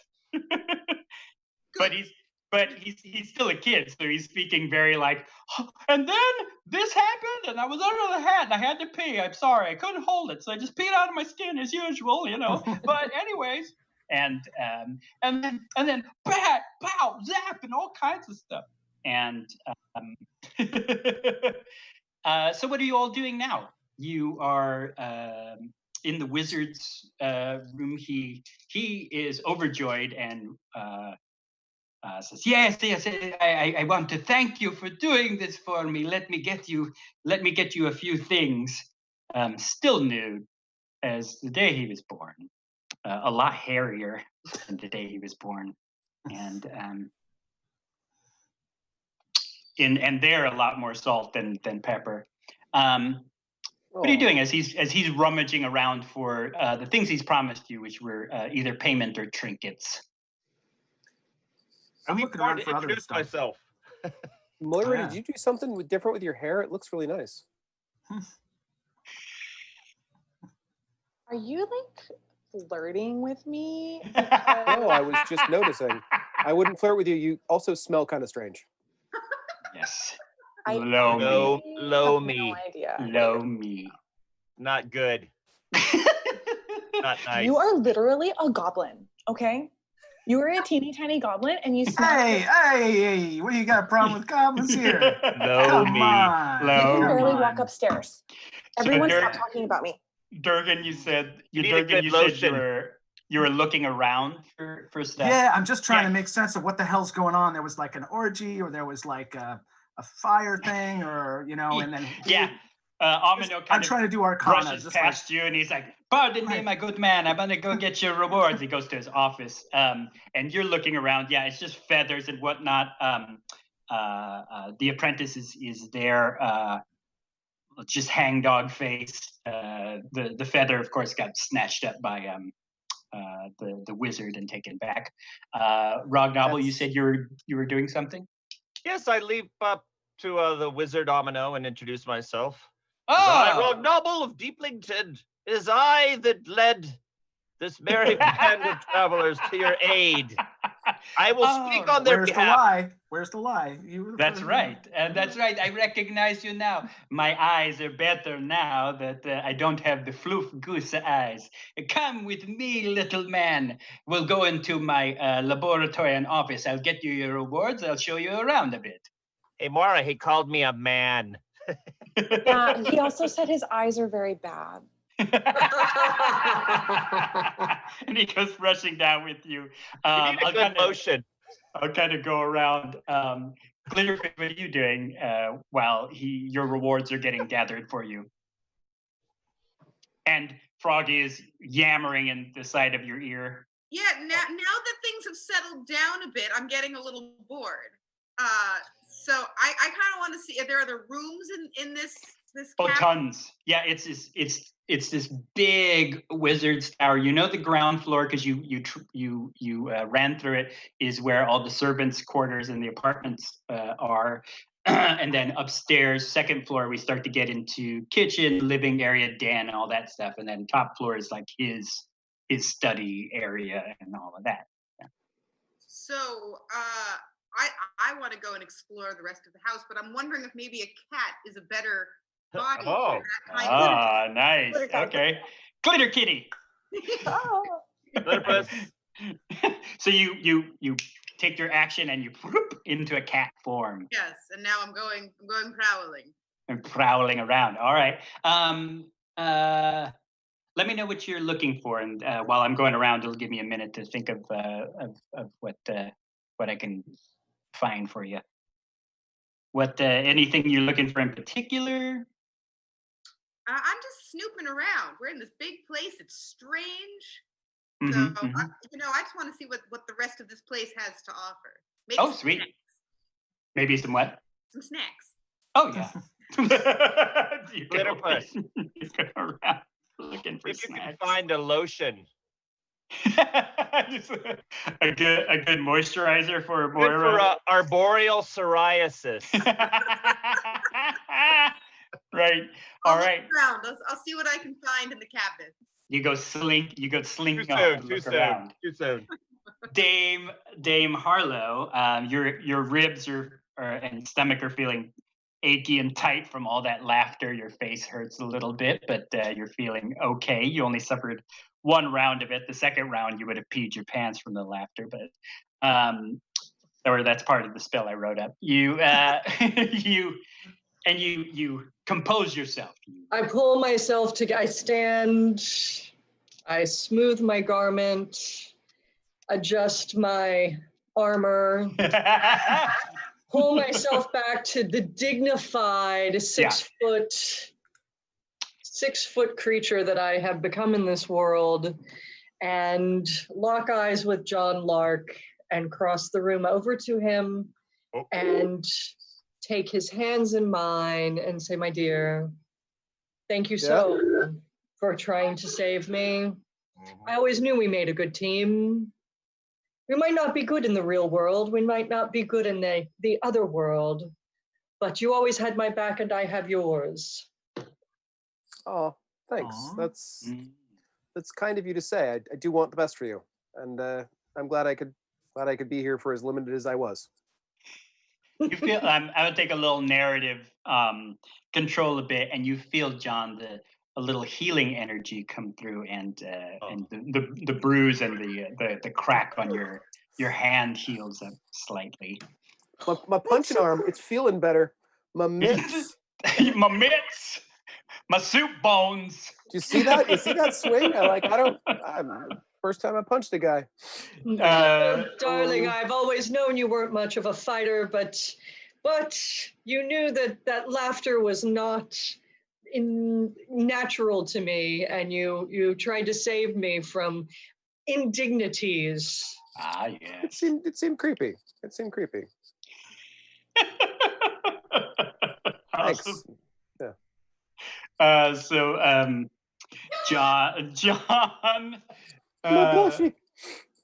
What are you doing? I mean, you did have a bit of that scene in that exchange, but were you planning on trying to do anything else while you had a little moment before he got? Well, yeah, I don't know. I didn't feel like we were on a major quest here. We were helping out a floof goose, and they're doing a thing. Yeah. But at the end of the day, I just want to make sure that my friends are safe and okay. And Rock Novel, you feeling all right? You took a pretty big hit from that girl, and I feel bad about that girl. Oh, Durgan? Yeah. Durgan took the hit. I'm sorry. Durgan, not Rock Well, Novel. I'm juiced up. I'm like nothing happened. I'm like the best good. I've You're ever good. been Okay. for another 3 seconds, and then the spell wears off, and I shrivel into this kind of like thinner, kind of like more of the regular Durgan again, and he's like a little less juiced up now. And he looks at the mess in the whole place, and he sees like the wreck, and he just starts cleaning up. Nice. Yeah, you could see that like the 4-poster bed is like busted apart. Yeah. You're gonna have to put you gotta He's got get mending. at least He has you know. mending, so he can mend. So Are you mending I'm mending mending the things. wizard's I'm mending bed? a little light sweeping. Yeah. Consummate janitor. just picking up. You Nice. know, Yeah, picking up around the joint. Also Yeah. investigating and searching and looking for like, dimes under things and stuff, Ah, nice. Okay, sweet. Dimes. Did you say dimes under things? And by dimes, do you mean Looking actual for the dimes remote. or like? Dimes, you know what I mean? Come on. Remote. Find the remote. I do. Tell 'em I in do your think I time. know what you mean. You do actually give me give me a roll with perception All right. as you're cleaning up. Give me it with an advantage as well, because since All right. you're cleaning up, you're paying a little more attention to it. Okay. Let's see, that's 16 plus, I think that's 4. Let's see, or perception is +4. Yeah, so 20. What? Sweet. Yeah. Geez. Yeah. What's his Jimmy? The apprentice, who is just sitting there. So I'm a little suspicious of that little rat. You're not really not paying him much attention. Yeah. He's just kind of sitting there, like. I'm looking at him like I'm the principal, like you're in detention, kid. Like while I'm cleaning up.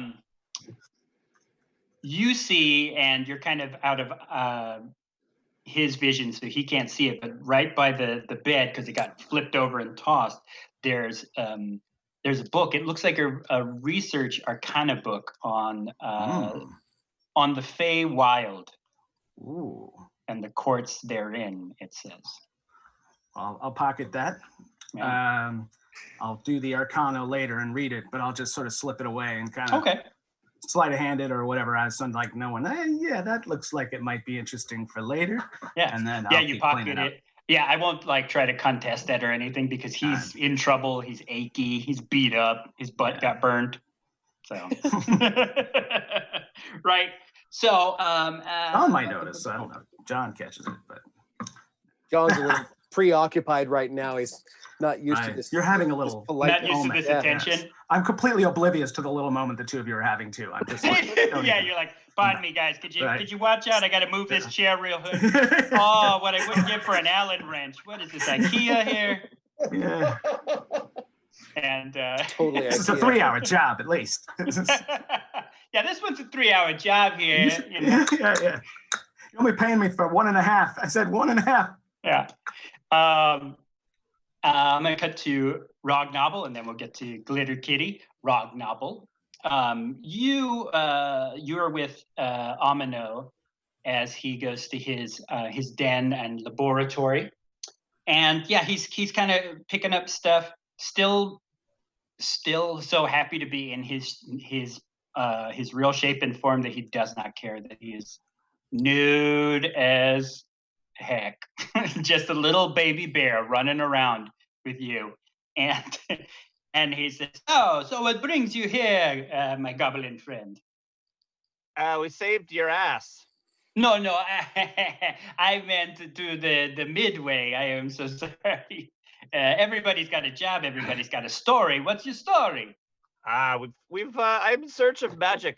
We find ourselves in this strange land, and we are seemingly split a twain from our shadow selves here in this weird world of yours. Ah, that sounds like a very exciting story. I've never heard of any such spell, splitting your souls apart, eh? Can I pull out my book? The book? Do I have that? Oh yeah, you always have your Yeah, books. what could you tell me of this?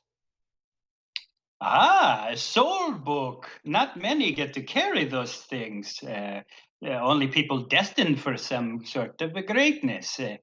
And he looked through, and you see yourself illustrated stabbing the dragon's tail, feathers flying around. You're much more heroic, and you like blasting fire from the eyes in your goggles. Yeah, right. Yeah. And totally illustrated as the style of your book, and written underneath. And he says, yes, that's quite a powerful token. Most of us that live here on the Midway, of course, we just have to tell and share our stories and survive with the feeling of the drain of the Midway. Hopefully, crossing fingers, never catching the attention of the Midway. But it seems that you are something special, Mr. Nobel. All right then. Yes, hold on to that book. That's quite a powerful little charm you've got there. Thank you for your insight, great wizard. Well. I am Amino the Dazzlemancer. Dazzlemancer? The Dazzlemancer. I specialize in light. Ooh, light. And spells of light. So he pulls out this this lockbox of what looks to be storybooks, and there's a lot in here. And but also trinkets. And he says, what do you think your friends would like? The storybooks? Or they said trinkets? Money that, of course, you can spend and eat. Or these trinkets, they are quite handy, and you see them glow, and they are bedazzled fleef geese. That kind of sparkle and shine, like a brooch. They're about the size of a good-sized brooch. Being an artificer, I think I'm probably drawn to the trinkets. Mm-hmm. And I say that my friends would probably can they decide? Of course they can decide. I was just, I might as well carry both of them. Rognobble, give me an Arcana roll, please, as you look upon the trinkets.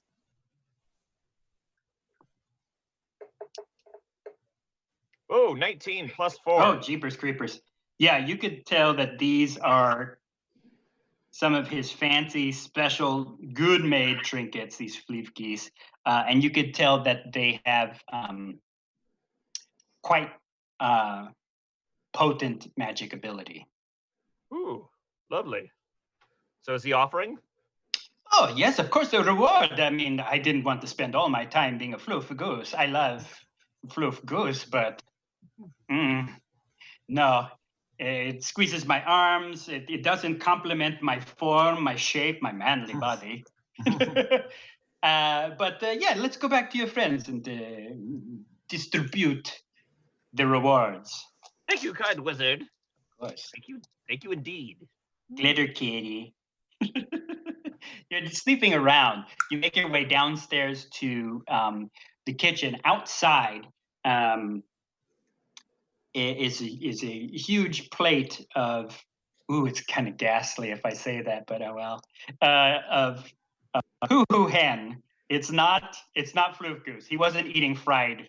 He's eating cold fried chicken for dinner. The apprentice and and you know how you do those little late night meals before you get to bed. He had it kind of up there on the table. So you're in this beautiful kitchen. I've been watching a lot of House Hunters, so I'm going to say this open concept kitchen with a lot of crown molding and Sponsor us. yeah. And yes, and you do hear a few of the servants kind of, as they've gotten their clothes on, they're kind of hustling and bustling around now. They're going to be like, we should really check on the master, see how he's doing. We're all done up now, and a few of them, of course, are like, well, forget the master. We'll deal with that in the morning. we've had a couple of months as fleef geese. Let's relax a little bit.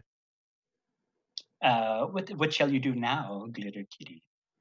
Well, I had been looking for snacks and Yes. offered some, so I will be stopping for a snack. Okay, it is beautiful, and it's even better than when it's warmer. So it is it strikes back. Ooh, let's do a story moment.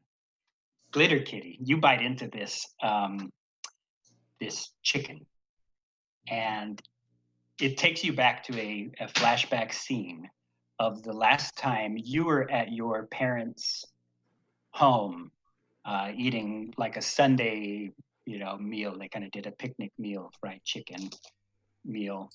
And it was actually the last time you remember seeing your son before you went on your trip to San Francisco. You said you would be back. So we will go with what did you tell your son this time that you were going to go do in San Francisco? Well, I told him that I was going to be going for work, but what I didn't mention was that the work was quite nefarious, and I shouldn't have been proud of. What? Holy chowder! Oh my God! You're gonna throw that at me? Okay. What was the? All right. So yeah, it's that scene. You're kind of comforting him that you've done many, many times before. You're leaving him with his grandparents, and you were like, okay, I'm gonna go do this job. Do you want to elaborate as to what it is, or we'll find out later on? We'll find out later. Okay, that there's a sense of regret on your face this time as you're leaving. Before it's like, I'm a free soul. I got to do what I got. I'm a rambling stone, baby. Yeah, I'm a rambling wolf. I'm a rambling piece of glitter. And so good. And we see as audience members in this weird ass Amazon Prime movie that or television show, because we're on Twitch, it's Amazon Prime. Check them out. So you were getting into your big kind of rental truck. You had a lot of your stuff. You knew it was going to be a good ride to San Francisco. You do the usual, kiss everybody goodbye and whatnot, and everybody kind of is so used to you leaving like this that they didn't quite check everything. And that's where we saw your son finally run out with a backpack of his own and jump into the back of the truck and drives on its way off to San Francisco. Oh, yeah. So, all right. Is it a little froggy backpack? Yes. It is a little froggy backpack. Karopi. No. Karopi. It's a little green course it is. Karopi backpack. Oh. And that's the last thing we see is this little froggy backpack jump into the back of the car and tuck a bunch of stuff underneath them that he knows it's more like the spare stuff that he can kind of hop out and hide later on. So he's following his mom, taking his life on the road. And then we kind of cut back, and you eating this chicken, you're remembering the good times and whatnot. We just got that a little bit of flash there, and then different serving men and women come in, serving staff of men and women come in, and they're like, "Oh, who let a cat in here?" And so they're like, "Oh." They don't know quite, like, they don't want to shoo you, but they're also like, maybe it must be one of the adventurers. Okay, here, kitty. Oh, nice. And one of them pours this big, thick glass of cream and kind of sets it down onto the floor and says, tell your owners thank you. I can stretch my arms and do this. Thank you.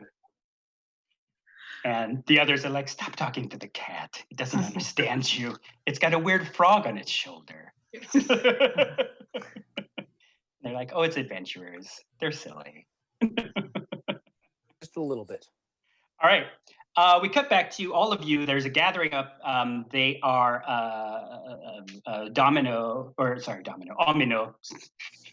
Amino, the Dazzlemancer, brings out all of the treasures that he promised you, and he opens up this lockbox and he says, well, it's there is money you can have that I promise you. There's enough for at least about 60 storybucks for each of you, which you know is quite a bit, actually. They are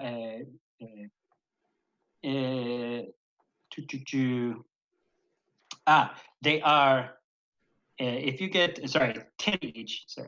There's 60. There's enough for all of you. So you get 10 each if you'd like. They are bravado stories, so you may spend them, or if you're in a pinch, you may eat one. You'll be filled with bravado. Or you may get, and he has this beautiful jewelry box. It's kind of one of those black with the little punchbacks that you can lay the jewelry on. And he says, these are little trinkets of mine. I've been working on them for exploring some of the off-roads. And you see that they're little fleefties that are bedazzled. They kind of sparkle with prismatic light. What do you want? And he says this in more of a way of like, you can either take cash or trinket, but and I love you and I thank you for saving me, but please don't be greedy. But with low persuasion, you could take both. he's just trying to haggle you, basically. I make a little inventive little sparkle kind of thing that I can make. It's like a thing, like the light bulb. And I make my own and say, I know how to make these. These things are like dime a dozen. And I like, no, my friend. These are beautiful. These help you in the off-roads when you decide to take a few steps off the path. These will help you fend off the shadow stories, the faded. And in your mind or your persona's mind that the shadow stories are faded are this world's specters. They're this world's banshees and boogeymen. They can fend them off. If you're ever in a pinch, just say, dazzle me, and it comes on. But you have to go, dazzle me, and they come on. All right, I think. What do you think, Rog? You think? Yeah, trinkets. Yeah, I'm down with it. Yeah, grab some trinkets. Artificers. We're like grumbling. Yeah. Like, okay, and he gives you these beautiful little brooch things that easily pinch on. And he said, please, let me do my honor. Mind you, he's still a naked Kodiak bear in front of you. I'm just letting you. That's fine. We're okay with tall. We're okay. There's no body. Yes, and you are 3 feet tall. It just goes with the bed and all the other mess. It's just part of the whole. Please let me pin it on you. He's a close talker too, so he gets please, and he pins it on you, and he gives you the European. He gives you the 1, the 2, and one more for good luck. And he says, "Oh, my room is so beautiful. It's back to normal, and I'm going to sleep well tonight." He pins it on you, so you you both have these pins on you, these brooches. Don't forget to say "dazzle me." The rest of you, what are you doing? Glitter Kitty's probably drinking some cream. And Froggy's like, we can put Kahlua in that. And darling, you're 7. You have to stop drinking so much. This is not okay. Oh well, I'm just dealing with a few issues of abandonment. But Oh, ouch. Hey, easy. No, okay, we're not getting that deep. I'm sorry. Oh no, I got a drink. Thanks. I'm just dealing with. I just love my boss so much. All right, the rest of you, what are you doing? I'm gonna. Sorry, what are you taking? I should say. I'm gonna take the sheets off of the destroyed bed and just throw them at that disturbingly hairy creature. Doc Noble doesn't appreciate that. Hey! Oh, you like a toga party? Anything but that. Oh, okay. Well, I've wrapped this up. You missed that I think part. I am more handsome. I wear this. Oh yeah, that's Okay. what that is for. Absolutely. Hey, whatever floats your hot dog. Okay. Yeah. So your little pin is cute. But no. So long. Yes. I think we're gonna go for some actual money. And also, you would still be a floof goose if it wasn't for me. So I need a little bit more than that. Okay. We need to do I need some of your magic or something. I don't know how this works. You summon my magic? Like a spell or like a special little, like a wand. I don't know what you have, okay? You don't seem like a classic magician.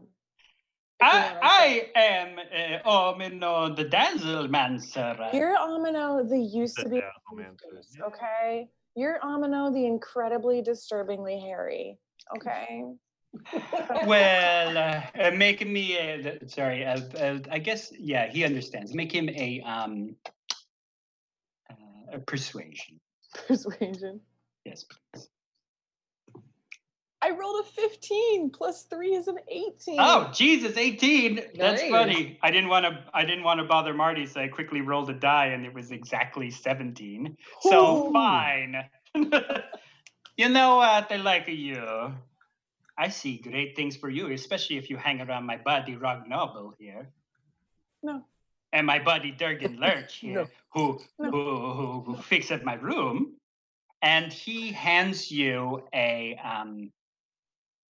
scroll that is the story, as most spells are in this world. They're not just a formula; they're a story, and it is a quick little fable of transformation. It's a story of how he found the feather of fluidity, which is the feather that changes things' shape. And he says it's a one-time use, but you can true polymorph something. Meaning you can change something. Oh, I understand what polymorph means. Oh my God, I'm a witch. I am sorry. Sorry. My strega woman, I am so sorry. Oh my God. And he gives you this, and he says, okay, thank you. Dame Harlow and John Lark.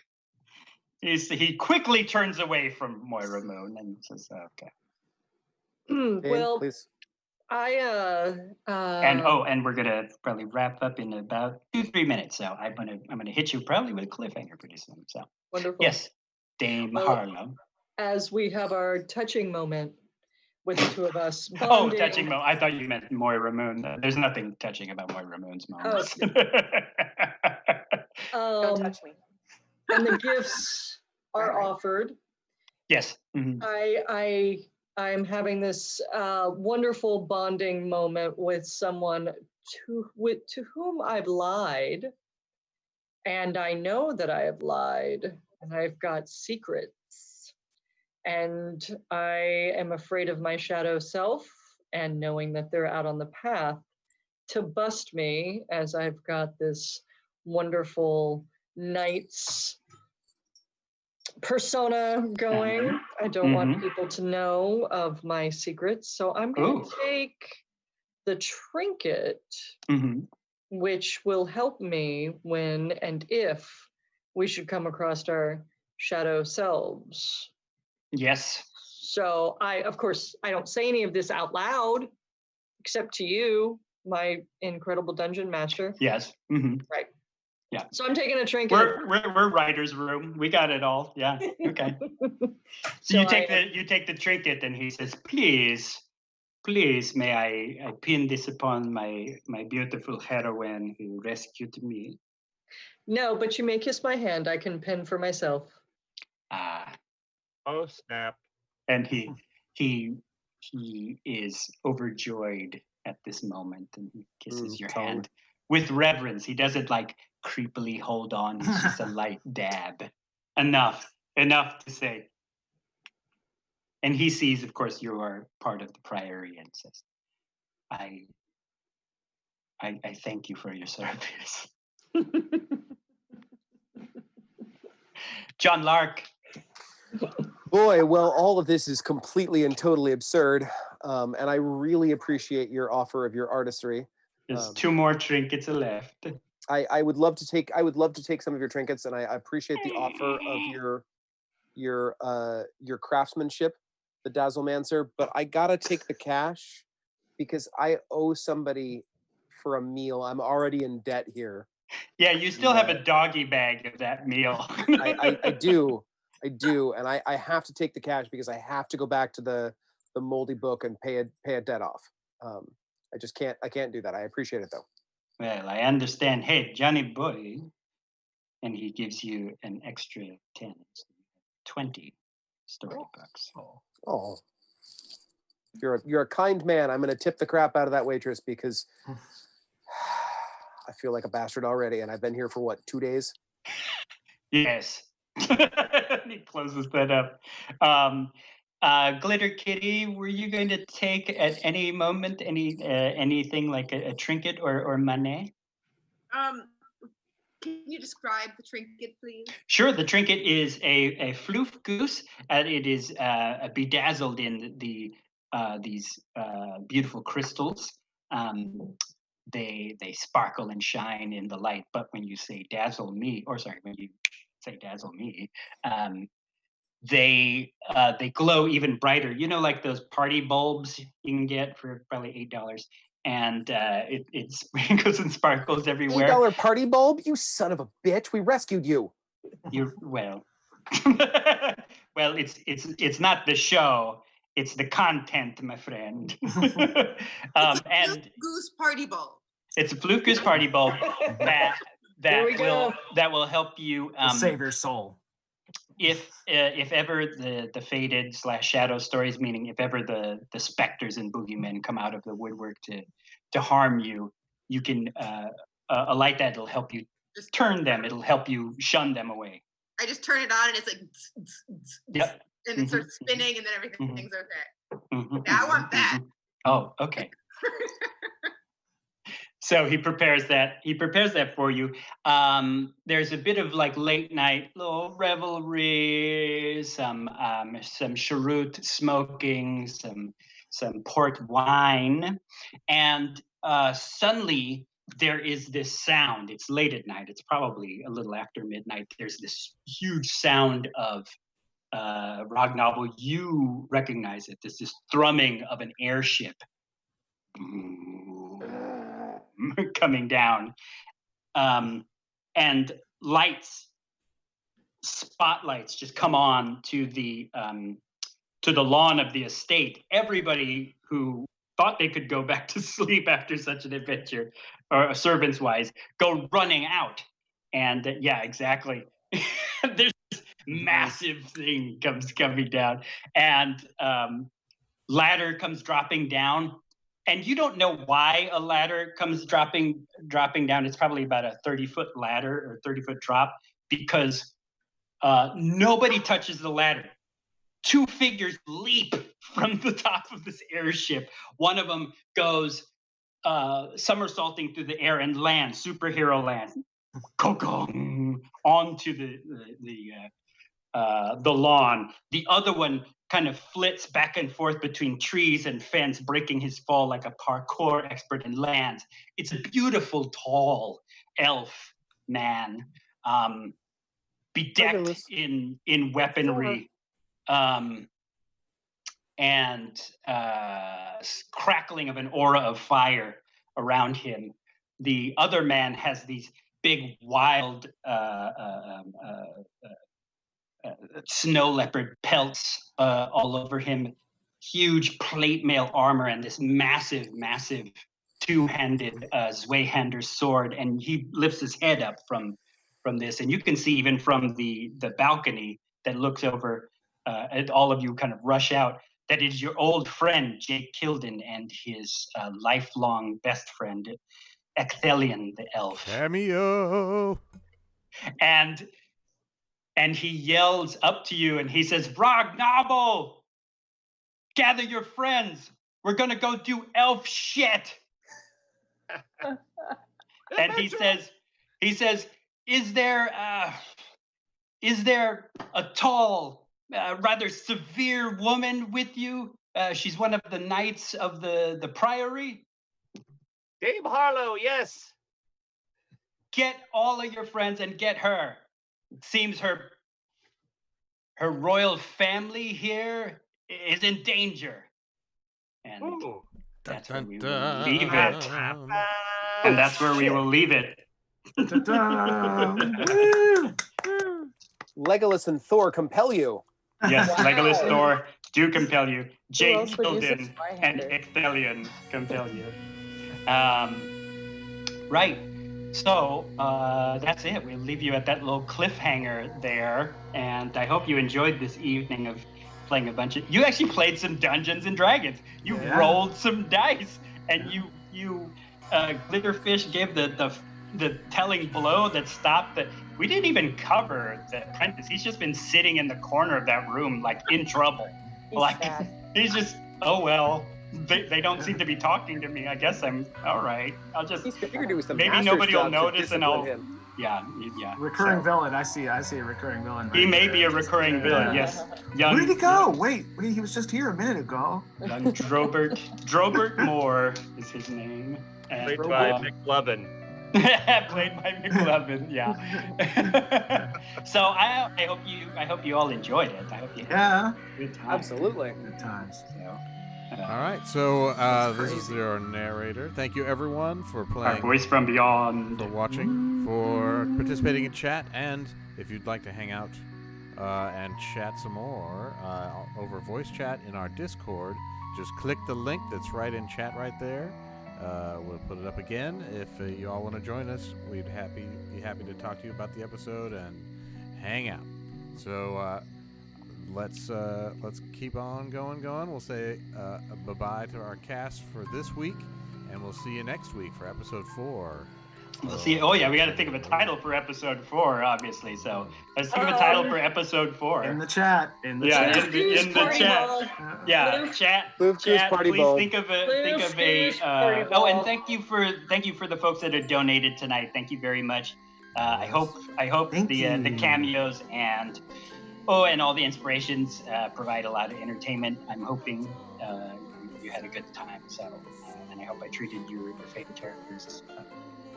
That's right. Thank you so much to the Worker and Admiral Tish for donating tonight. And we'll see you all the same time, same day, same Twitch channel next week for episode 4 of the Aternium Road. And all your days be Midway days. Yes, indeed. And until then, we'll see you on the road.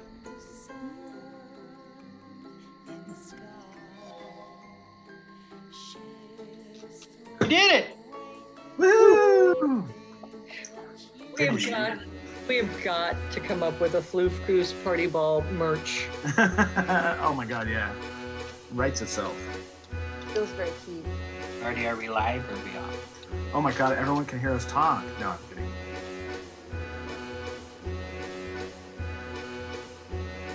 Come join us on the Discord. click the link. Come on in. Join the voice chat. And we'll say hello. Your dungeon master tonight has been Marcus Flores for episode 3, Wiener Takes All. The players were Jessica Grant as Moira Roon, Lisa Hyde as Dane Harlow, Mark Johnson as Bergen Lurch, Scott Levkoff as Rognobble of Leaplington, Stephanie Mumson as Glitterfish, being Kitty Wolf, and Jared Williams as John Lark. I'm your executive producer, Marty Kaplan. See you soon.